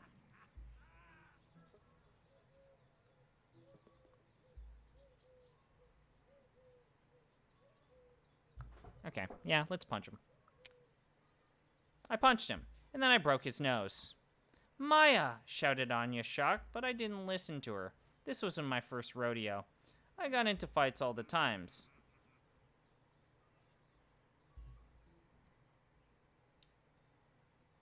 That time I wasn't alone. I nodded my head at the person by my side. Let's show them. My allies smiled, and I threw my first punch. The stranger in the red skirt, who wasn't new to such situations, I could only admire the way they used their heavy army boots. Hell yes! Oh, this is my favorite part about the World of Darkness. So, this is actually how your character takes damage. It's not like, roll a dice and now you fucking lost 8 health points. No, it's like, hey, do you have willpower? Oh, you don't have willpower? Then you take 1 point of... you take 1 point off of your health. And, you have 2 more tries before you have to go into torpor. Basically hibernation. So, I am going to use willpower here, because I do want to kick their asses with, Punk Grandma. Punk Grandma and I are going to beat up some drunk people. Fuck it. We punched, we ducked, we kicked. Some bloody knuckles were a small price to pay for the victory. But before anything seriously happened, there was a piercing, irritated shout. It stopped us all in our tracks. Hey, someone said suddenly from behind our backs. The voice was loud and piercing, and there was something about it that made the men stop immediately. It made me pause as well. But the stranger in the red skirt seemed to stop out of politeness, not because of the sheer power of the voice. It was Lisa. What the fuck is going on here? Kim, are you insane? And you, she pointed her finger at the men, you should stop drinking that moonshine. It makes you pick fights you can't win.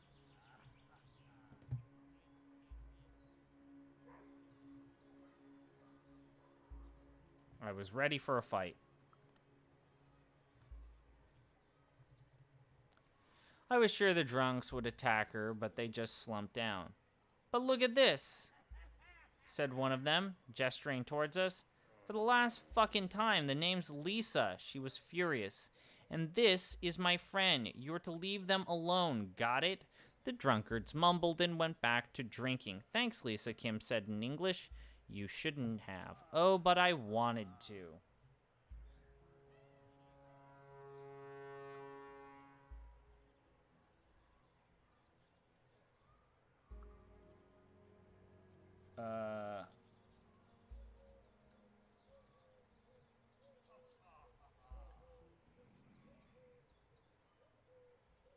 I waved at her.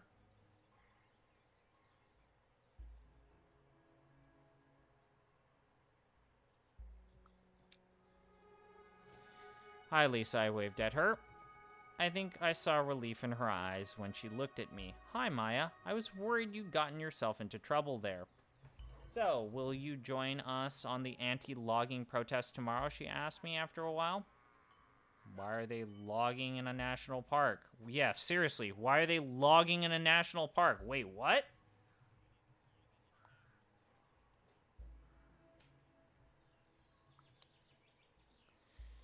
Wait, isn't this place like a national park? I asked. Why are they logging there? You'd think they'd leave the oldest forest on the continent, on the continent, the beating heart of it alone, wouldn't you? Wait, no, I have to read that. You think they'd leave the oldest forest on the continent, the beating heart of it alone, wouldn't you? She looked at me with a grim expression. There's illegal logging here. Ugh. There's illegal logging here, Anya chirped in. Wood is money, and there's plenty of wood in this forest. Suddenly, a feeling rushed over me.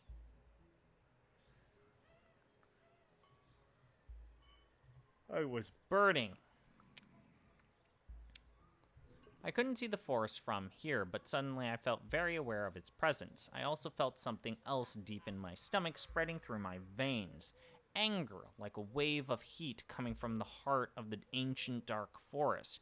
Word appeared in my mind, a strange one that was neither Polish nor English. Kelgira. Kelgira. Lisa looked me in the eyes and spat on the ground.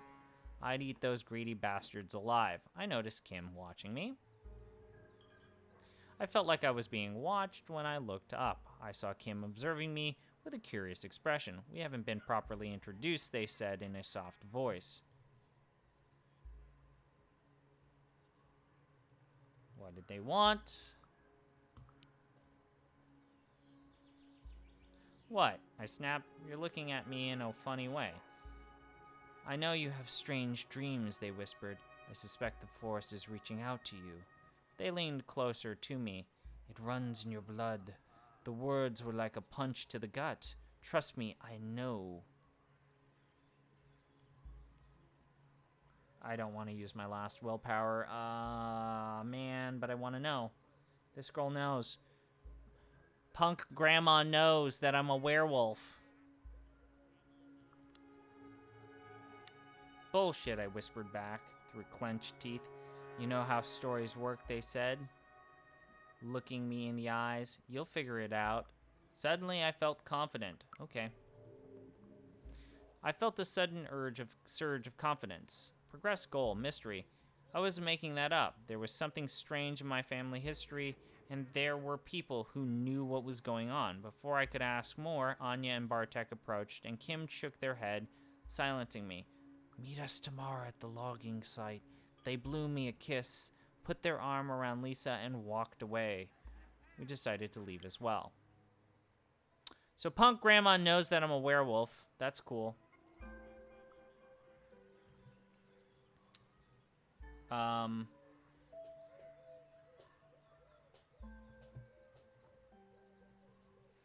We called it a day and went back. Oh. The B&B was quaint. I felt Anya and Bartek outside. They looked like they needed some time alone to say their goodbyes. When I got out of the shower, Anya was back, smiling and a little flustered. What a day, she smiled. So, what do you think? I made a quick mental inventory of everything that had happened that day, and what do I feel like doing?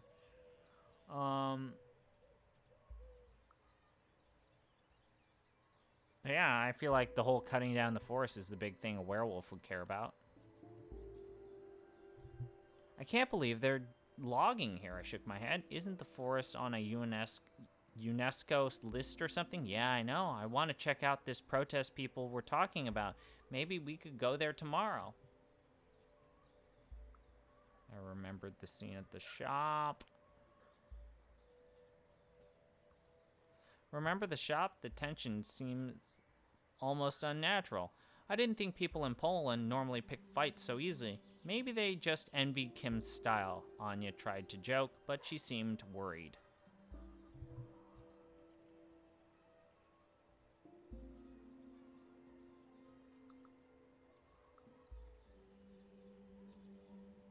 I don't want to go through this, like, inventory of the night. Let me just call it. I didn't feel like talking anymore. Let's go to bed. Let's become a werewolf. Fuck it. Can you... You know what? I'm seriously tired. Let's call it a day, shall we? Soon we were both in our beds, ready to sleep. I was tired, sure, but also excited, and excitement isn't the best for sleep. I lay there for a while, thinking about everything that had happened, and that might happen next. The wind from the open window lapped over my skin as I watched the silver rectangle painted on the wall by the moonlight. When I closed my eyes, I could still see the weird vision I had that day. My roots were here. I could feel them, almost touch them, and they were reaching to me. Oh, shit, we've got full. Hint, I should go see the logging protest. Thanks, game. I felt the answers I was looking for were within my reach. I just had to go and see the logging protest, meet the right people, and make them all talk. After a long while, all these thoughts became blurry. They slowly started to turn into pictures, sounds, and colors. Oh, shit. Oh, shit. Oh, shit. In a big city, old men sit in leather chairs, lazily enjoying their ever-growing wealth. I watch the town on flickering screens. They watch me. I feel the excitement rising deep within my stomach, then throughout my whole body. I am a cub. I am a cub. I am a wolf cub, like the ones my grandfather told me about. I will grow and my fangs will become sharper. I will taste blood. I will feel a pull and surrender to it. I run toward a clearing. There are piles of fresh corpses of people who died too young, skinned and mutilated. Their loved ones stand around them, grieving, unable to do anything, waiting. And suddenly they are just trees and tree trunks. Oh, yeah. Oh, yeah, this is it. This game is getting weird. I was told that basically this game gets weird. And I'm here for it. I'm here for it. I howl. I look at the moon and I howl. The trees are dead and I'm the only one left to sing their story. This is a stench. There is a stench in the air like meat rotting in acid, but somehow worse. I see the monstrous armies. Their mandibles are whirling chainsaws. Their long metal arms are wrapped with black pipes that look like glistening intestines. Their smell is vile. They wait, unmoving. I charge at them.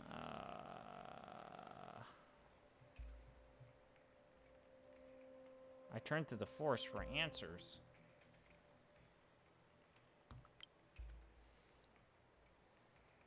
The dead don't hold answers, and neither do the machines. I walk between the trees, trying to hear their wisdom. They whisper to me, telling me to look at the sky. There, between the stars, two shapes circle each other. An old, sad wolf with gray hair and a white weasel. They keep their eyes on one another as they continue their dance, suspicious but not hostile. We need to fight the enemy, the awful, rotting stench, I know that much. But how can we do that when we don't trust each other? They stop. They look at me and the clearing.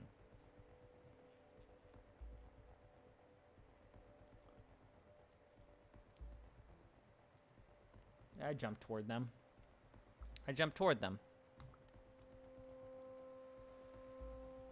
I want to be with them in the sky. I try to jump, but suddenly my legs feel weak. They descend to the opposite side of the clearing, one by one. Other shadows join them. I stand in the middle of it all. Oh, shit. Give me more of that weird shit. Give me more of that weird shit. I'm hoping this is a quick one. Ah, yeah. The next morning was full of sunshine and bird song. I could smell the heart of the afternoon building, and those long honey-like hours in late June when the earth isn't tired of its own warmth yet, but it was crisp and pleasant now. Okay. I sat on my bed for a moment, letting my feet dangle from it. I felt angry. The weight of the previous day had coiled up somewhere in my chest, and it felt like a tiny merry-go-round gaining speed. There was the dream. And then I remembered the dream, the clearing, the animals in the sky. How was I supposed to react to it? I took a shower and ate something without really paying attention and went on.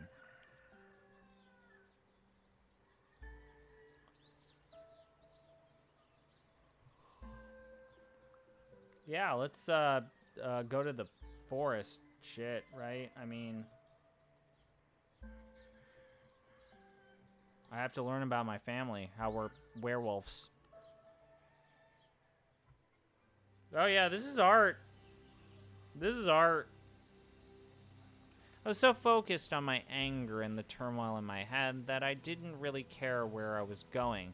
When I snapped out of it, the sun was shining, the village was far behind me, and I wasn't sure how I'd gotten there. Anya looked around. So what's the plan? I had to learn about my family. I need to figure out how my family fitted into all of this. Ugh. Sorry. Looked at the machines. I looked around. On my right was the ancient forest. On my left was the freshly torn clearing. Ahead of me, ruining the view, were huge logging machines and a group of people arguing in their shadow. They clearly needed someone to gently nudge them in the right direction. I looked at the machines. I'd never seen a harvester before, and I was shocked by the vile ugliness of the machine. There were 3 at the site. Their long metal arms were wrapped with black pipes that looked like glistening intestines or weird hanging sperm sacs. Okay, wow. That's a fucking visual that I did not expect a game to really put in my head, but sure, that's let's compare them to testicles, or the seminal vesicles. I taught health once. And they reeked. The stench was dark, rancid, and putrid, yet none of the people there seemed to smell it. Not the reporters, not the police, not the loggers, nor the protesters. I couldn't understand. The clearing was full of that smell. Kim was standing next to a vaguely military-looking white man who was arguing with a woman with gray dreadlocks. The protesters were clearly conflicted.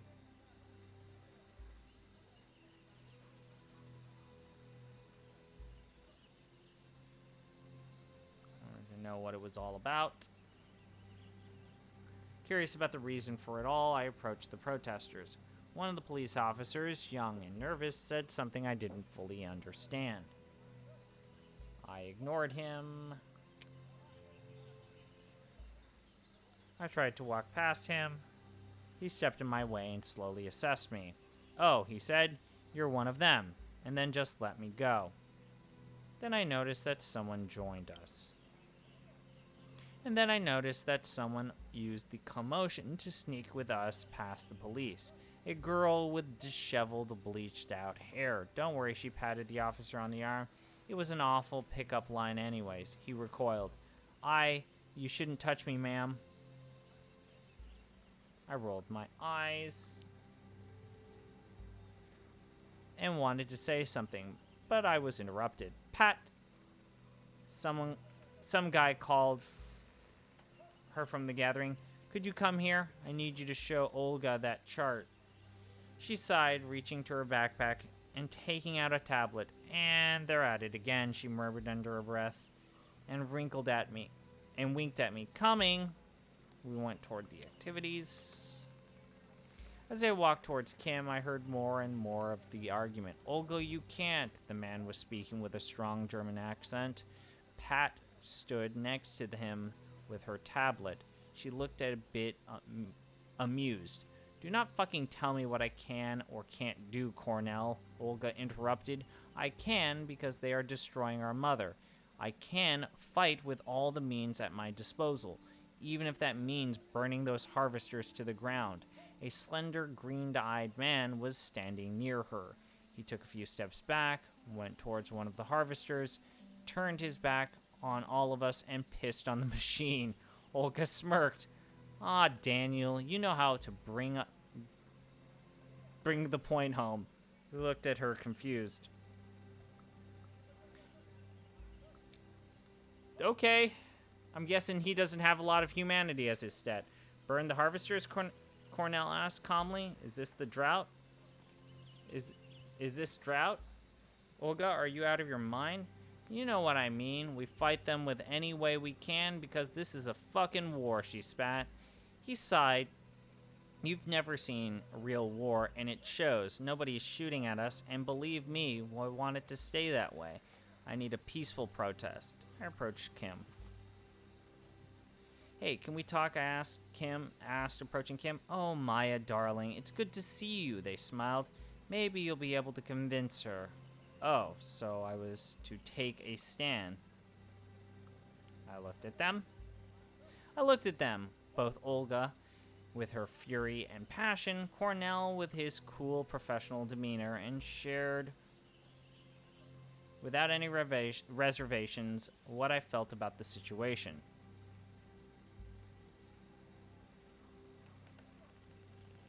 Peaceful wasn't flashy enough.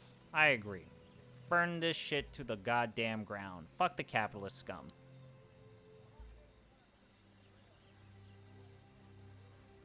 Peaceful protests might work in Germany, I said aloudly. But if you haven't noticed, man, you're not in Berlin anymore. This is Poland. Without something flashy, they won't give a fuck about public opinion. Kim shook her head and moved forward. I observed them curiously. So wait. Wow. So this game has alignments.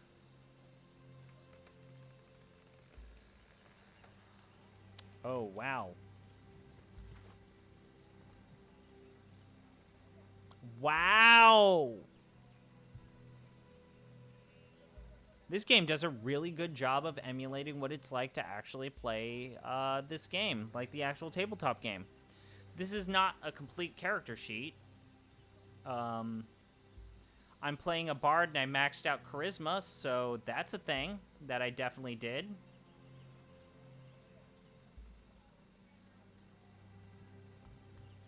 Observe them curiously. Olga, darling, you know I love you, but Cornell really knows what he's doing. Please, trust me on that one. They look at her apologetically. Fuck off, Kim. You didn't even trust me enough to come here on your own when I asked you to. Lisa decided to say something. Lisa looked them straight in the eye. She had a peculiar accent. Kim, you want to teach me about violence? She looked them straight in the eye. After fighting oppression just because your boss went to what, one mission in Afghanistan? Polish was peculiar, kind of mellow. Cornell winced. Lisa, leave Kim alone. I didn't know what to say, and it seemed that the whole discussion would be derailed. Bardrisma. I like it. I didn't like that. Hey guys, the force, I said, the logging, the protest. Olga unclenched her fists. Cornell looked back at her and chuckled softly. You almost punched me. The conversation was over, at least for the time being. Cornell, together with his cronies, walked toward the reporters while Olga went back to the group of people standing in the shadow of an old oak tree. I felt someone looking at me. Puska. But when I looked around, I saw nothing suspicious. Then I looked up and sensed the source of the presence. The whole forest was watching me. I couldn't explain how I understood it, but I knew it was the truth. The Puska focused its attention on me, waiting, expecting something. The trees looked ancient and eternal, yet they turned out to be so fragile. When confronted with high-tech logging equipment and greed, I had to do something. I looked at my friend. We have to stop this logging. Yes, just like Olga said. Anya nodded, excited. What they are doing is unforgivable, and we have to fight. I looked at one group, I looked at the other. Okay, fucking A. So we can do the nice little peaceful protesters, or we can do the harvesters. Let's escalate the situation. Let's escalate the situation. In an interview, like who fucking gives a shit? Let's escalate this issue. Let's go full eco-terrorist. This is like Final Fantasy VII, but with like 1/16 of the budget. Let's go eco-terrorist. Oh hell yeah! This is like, boy, I don't even know how to. Oh, they chained themselves to the crane. Or the harvesters. I love it. This must have been actual photos. They must have painted. Did they paint an actual Greenpeace? Please tell me that they painted an actual photo of a Greenpeace picture. Please. As we approached, Daniel pricked his ears. I could have sworn they moved. Hello, fellow humans, he grinned at us. I felt Tolga's eyes on me. A little heavy on that line read, eh? She didn't seem to remember me at all. And who the fuck do you think you are? She demanded. She stood there with her arm wrapped around the waist of another woman. It was Lisa. She winked at me and mouthed, "It's okay." I needed answers. Lisa said you could answer my questions, I shot back. Yeah, you're the young American looking for roots. She didn't look amused. I guess we have to talk. Lisa nudged her. See, honey, I told you. It's obvious. I looked at them again. Olga rolled her eyes. I had more time to look at her now. She was wearing combat trousers, sandals, and there was a small silver double-bladed axe hanging on the string around her neck. The labrys, a lesbian feminist symbol. She wasn't hiding where she stood. Hell yeah, eco-terrorist lesbians. Let's go.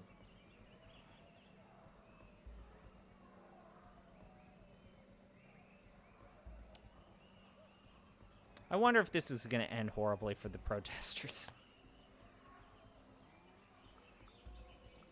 What's her plan? What's your plan? Tell me, what is your plan? Pajama Sam. Do you really want to burn the harvesters, I asked. Well, the asshole was right. It's not an option in this drought. But yes, I want to destroy them and stop the logging by any means necessary. Are you ready to help us? What's going on here, I asked. Lisa said you could help me. Isn't it obvious? Her laugh was bitter. Your grandfather ran away and left his debt to the Puska, unpaid. He was supposed to guard her. Since you're here, you can make it right. She seemed to believe it. Okay, so I've got to save the forest to pay for the sins of my father. I looked at her, skeptical, but he seemed to believe it. The question is, she looked at me as she paused, will you do it? Before I could answer, there was a commotion, a change of mood. Olga stiffened and looked over my head. The police were coming. Who called the fuzz? Snitches get stitches. Officers, Olga said, hissing the words through her teeth. Ma'am, said an officer whose round face was adorned by a mustache and looked like a shoe breast. Disperse. Disperse and nobody can get hurt. Nah. Snarf.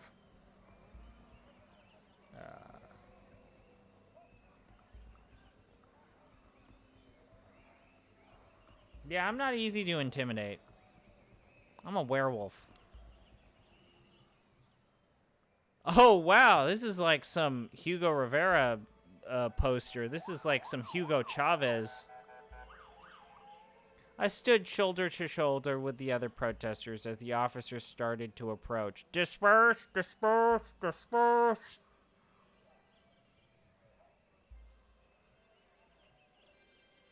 I took a step forward.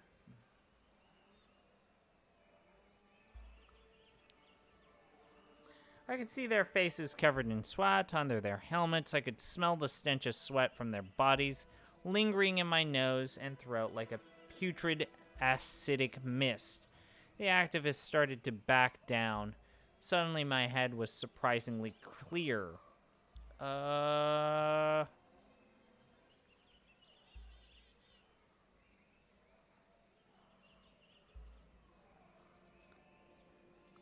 Let's grab the megaphone. Fuck it, let's lead a revolution. I grabbed a megaphone from the hands of a startled teenager and jumped on a tree stump. Hey, I shouted. The amplified sound stopped everyone in their tracks. Remember what this is all about. Save the trees. I turned to the protesters. Are you going to stand here and let them push you away, I asked. For a split second, I was surprised how clear my voice was. We have a lot to fight for. Save the trees. We stand for the forest. We respect the forest. They don't. They think they are the masters here. They are not. They are just weak, vulnerable humans. They think their badges and weapons will protect them. I got carried away. They will not. Look at them. Just look at them. Sweating like pigs, unable to take their uniforms off even when it is hot. Too hot. They blindly follow orders. They are as stupid as their machines. That was when they maced me. Ah! Ha ha!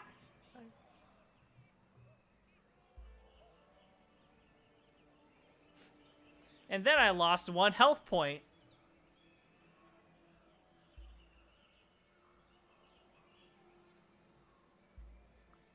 I inspired them, and then I got maced. My vision tunneled, and I noticed that the cops only advanced after they maced me. I might have underestimated how high on adrenaline the crowd was. For a moment, there was silence, and then the protesters charged at the cops. And then all hell broke loose. I heard harsh, menacing voices. I heard screams. I heard police running toward one another. The police crashing into the protesters. Some of them fought back, some turned and ran, and some sat down on the ground only to be dragged away. I was blinded. Someone suddenly grabbed me from behind. I tried to free myself, but couldn't. I looked down at the hands that held me. Don't do anything rash, said Olga, dragging me away. You've done enough for today. I hoped it was a praise. I hoped it was praise, but not a rebuttal, but didn't dare to ask. I have no idea how I ended up on the way back to the village. My eyes were red, I had a runny nose, and my throat hurt from screaming. In the whole commotion, I lost Anya from my sight. I was alone, or so I thought. Hey, let me help you, a voice behind me said, and I jumped. A woman was looking at me with concern. What happened? I got maced, bitch.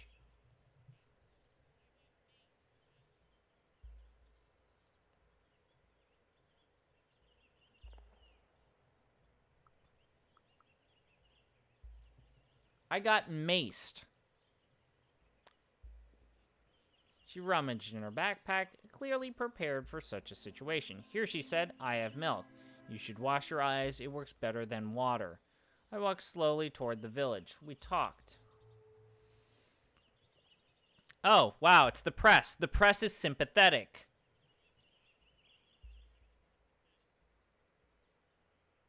What? I'm leveling up my social link with the press.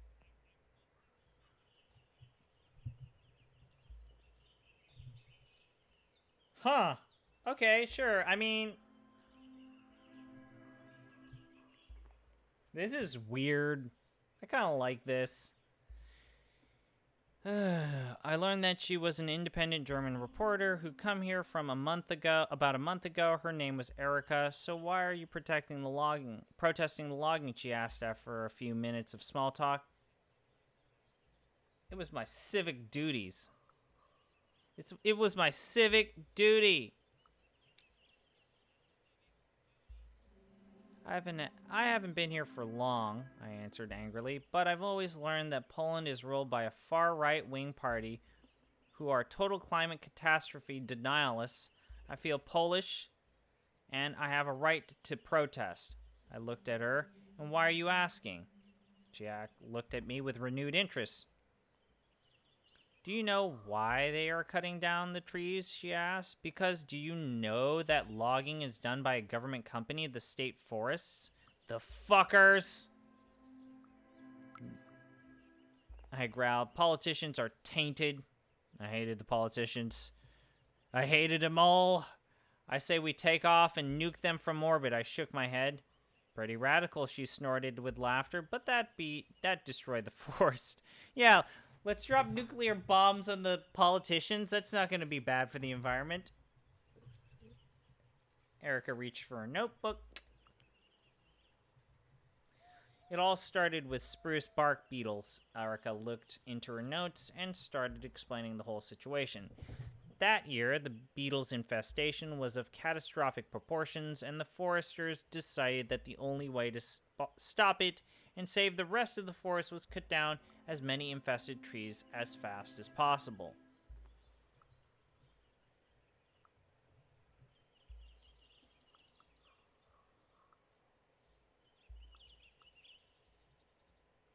But was cutting down trees necessary?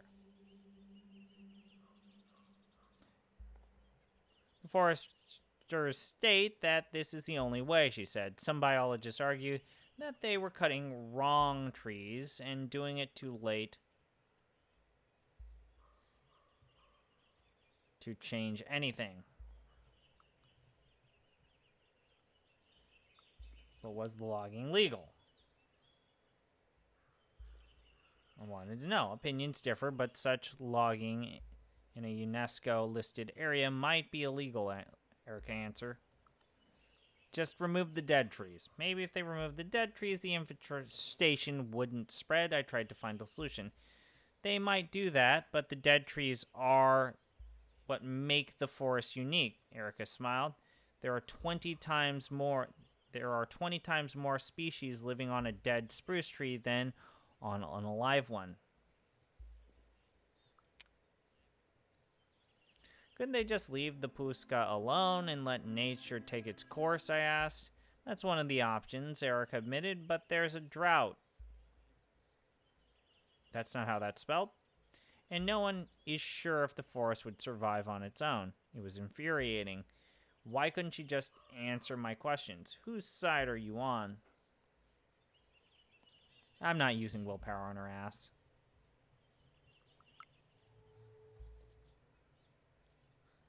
Whose side are you on? I asked in a loud tone. I'm just doing my job, Erica struggled. I describe all aspects of the situation to you, but it's up to you to decide what you want to do. Everyone had their jobs. I nodded. That was her job. My job was to do something about the situation. At least I was sure that they were cutting down the trees and the Puszka needed my help.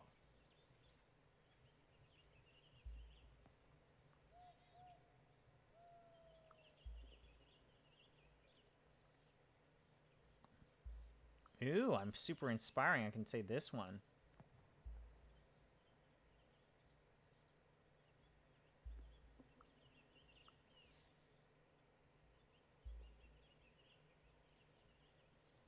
I'm going to say, and who controlled the narrative?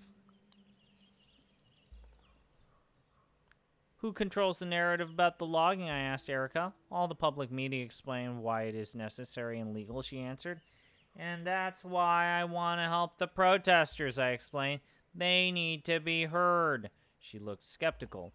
You're not the only one feeling helpless, she sighed, but anger makes you see things in black and white, and the truth is always more nuanced than that. I don't need to listen to your bullshit. Don't need it. I didn't want to listen. Nope, I cut her off. I couldn't let her take away my anger. It was the only thing that kept me going. I was such a mess. I wanted to say something, but my mind was such a mess I couldn't find the right words. What's the matter, she asked. I told her about my anger issues. There's a little voice in my head that tells me to burn the city down to the ground. How do you feel about that? You gonna call the cops? You a cop caller? You gonna call the police on me?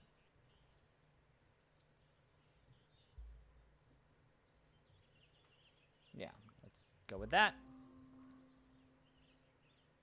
I'm so fucking angry at what I saw. Took a deep breath. Then I remembered what Olga told me. All that mystical stuff.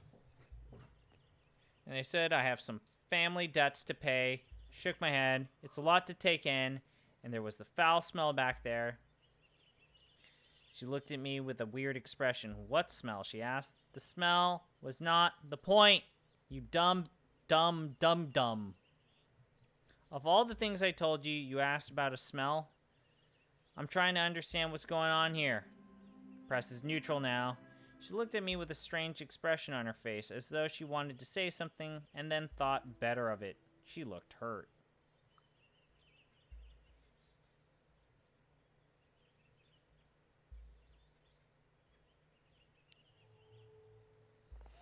I thought she'd be hurt. She'd been hurt by my outburst. You'll learn in your own time if you stay here long enough, she said clearly, wanting to drop the topic.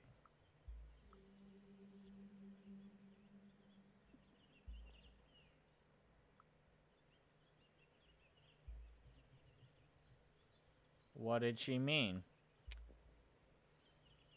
What do you mean? I asked, getting irritated. I just told you. You'll learn in time. Or not at all, which would frankly be better. Anyways, gotta run. As I watched her leave, I thought that whatever was my family legacy had surely manifested itself today. I guess I'd made progress? Question mark? Progress. I jumped right into the middle of a very tense situation and at the very least upset the status quo. I just hope I had made things worse. I walked on in silence. Alright, so we got maced. Anya came back soon after me. I lost sight of you, she said apologetically. I'm glad you made it back in one piece. Yeah, well, I got maced. I grinned. It was my first time. Do not recommend. 1 out of 5 stars. Ah, I love it when the writing...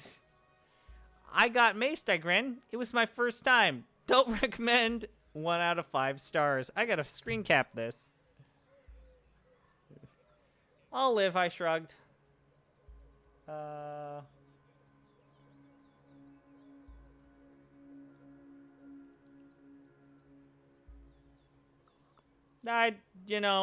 don't really want to talk about it. I got maced.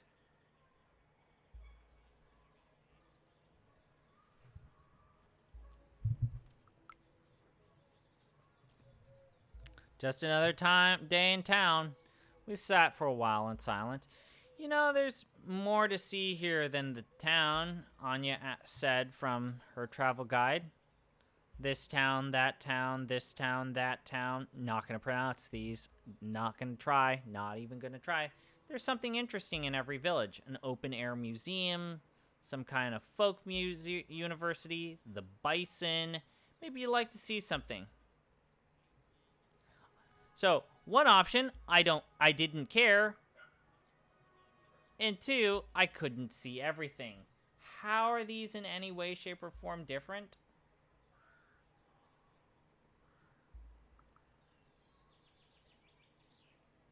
Sure. Let's go with this. It would be great if I could see everything, but I can't. I shrugged. I want to focus on the logging even if I'm missing something else. And how's the search for your roots going, Anya? Couldn't stay silent for long.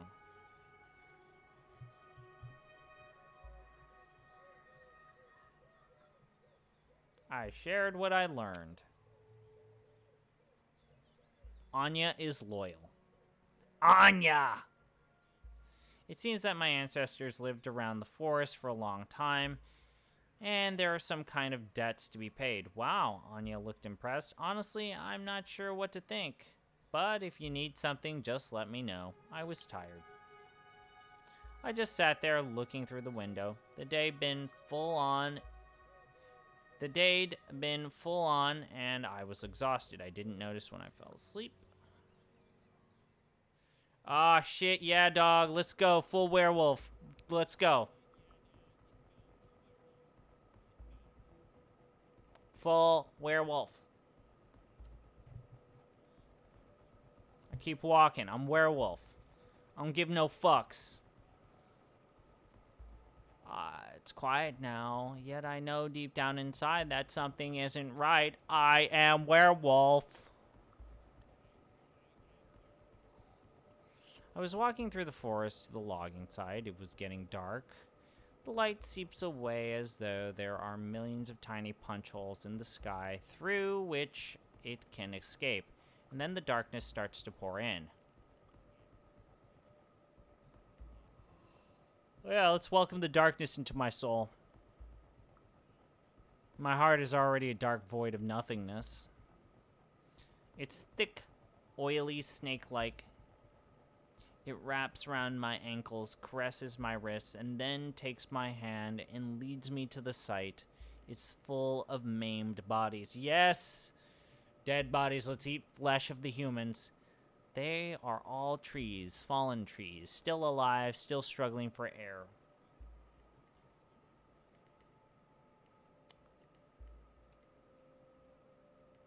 Ugh. I think I'm going to finish this chapter and then go to bed.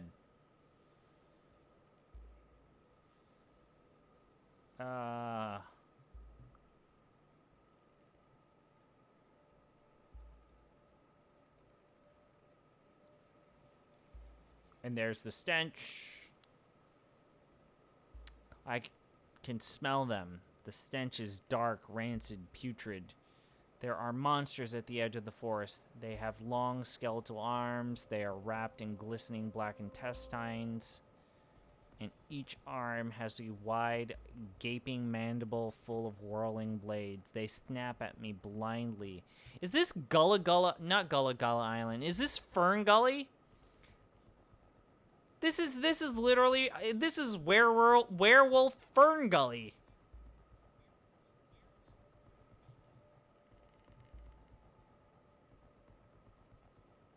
We're doing a Fern Gully.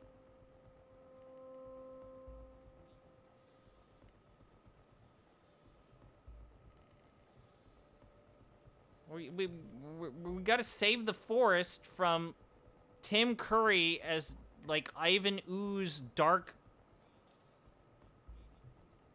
evil dude. What is his name? Hexus? And he talks about being horny as he cuts down trees.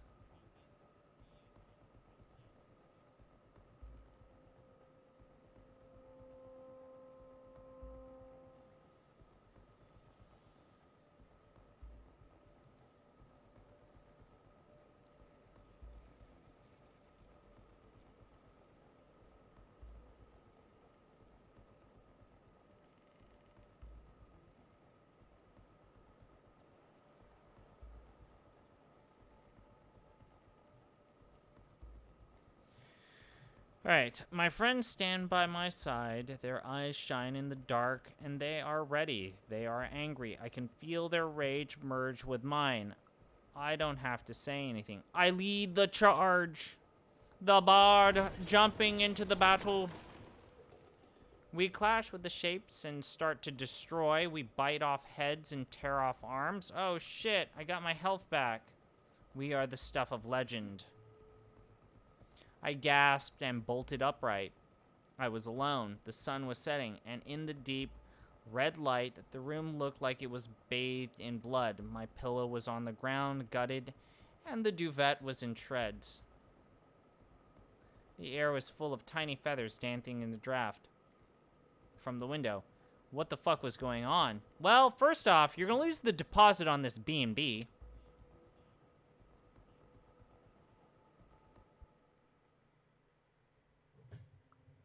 You're gonna get in deep shit.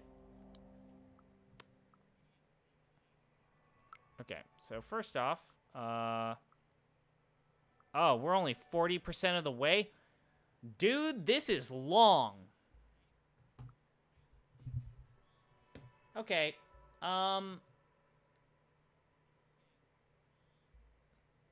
This is surprisingly long for what this was told.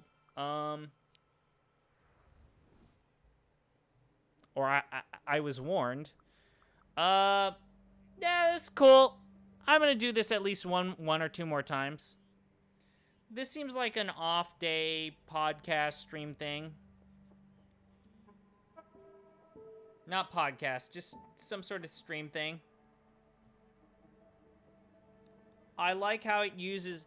This feels way more authentically like an on-ramp for the tabletop game, and I guess I can talk more about that next time because I gotta actually see if this is using the mechanics correctly. But other than that, I actually quite enjoy it. It's not exactly the most exciting thing in the world, but hey, you know what? Not everything can be Grandia 2 or other garbage that I've streamed like Draken. But anyways, all right. I think I'm gonna do a Grandia stream tomorrow. Definitely. After all of the E3 onslaught. Oh, that's right. I have to moderate chat during. Oh God, I don't know when I'm gonna. Oh God. Oh God. All right. Well, I'm gonna go ahead and call it. Everybody have a great rest of your Saturday and eventually, yes, Sunday. But with that, I'm going to tune out. I had fun. I will probably play this again same time-ish next week. Anyways, peace. Bye. Goodbye.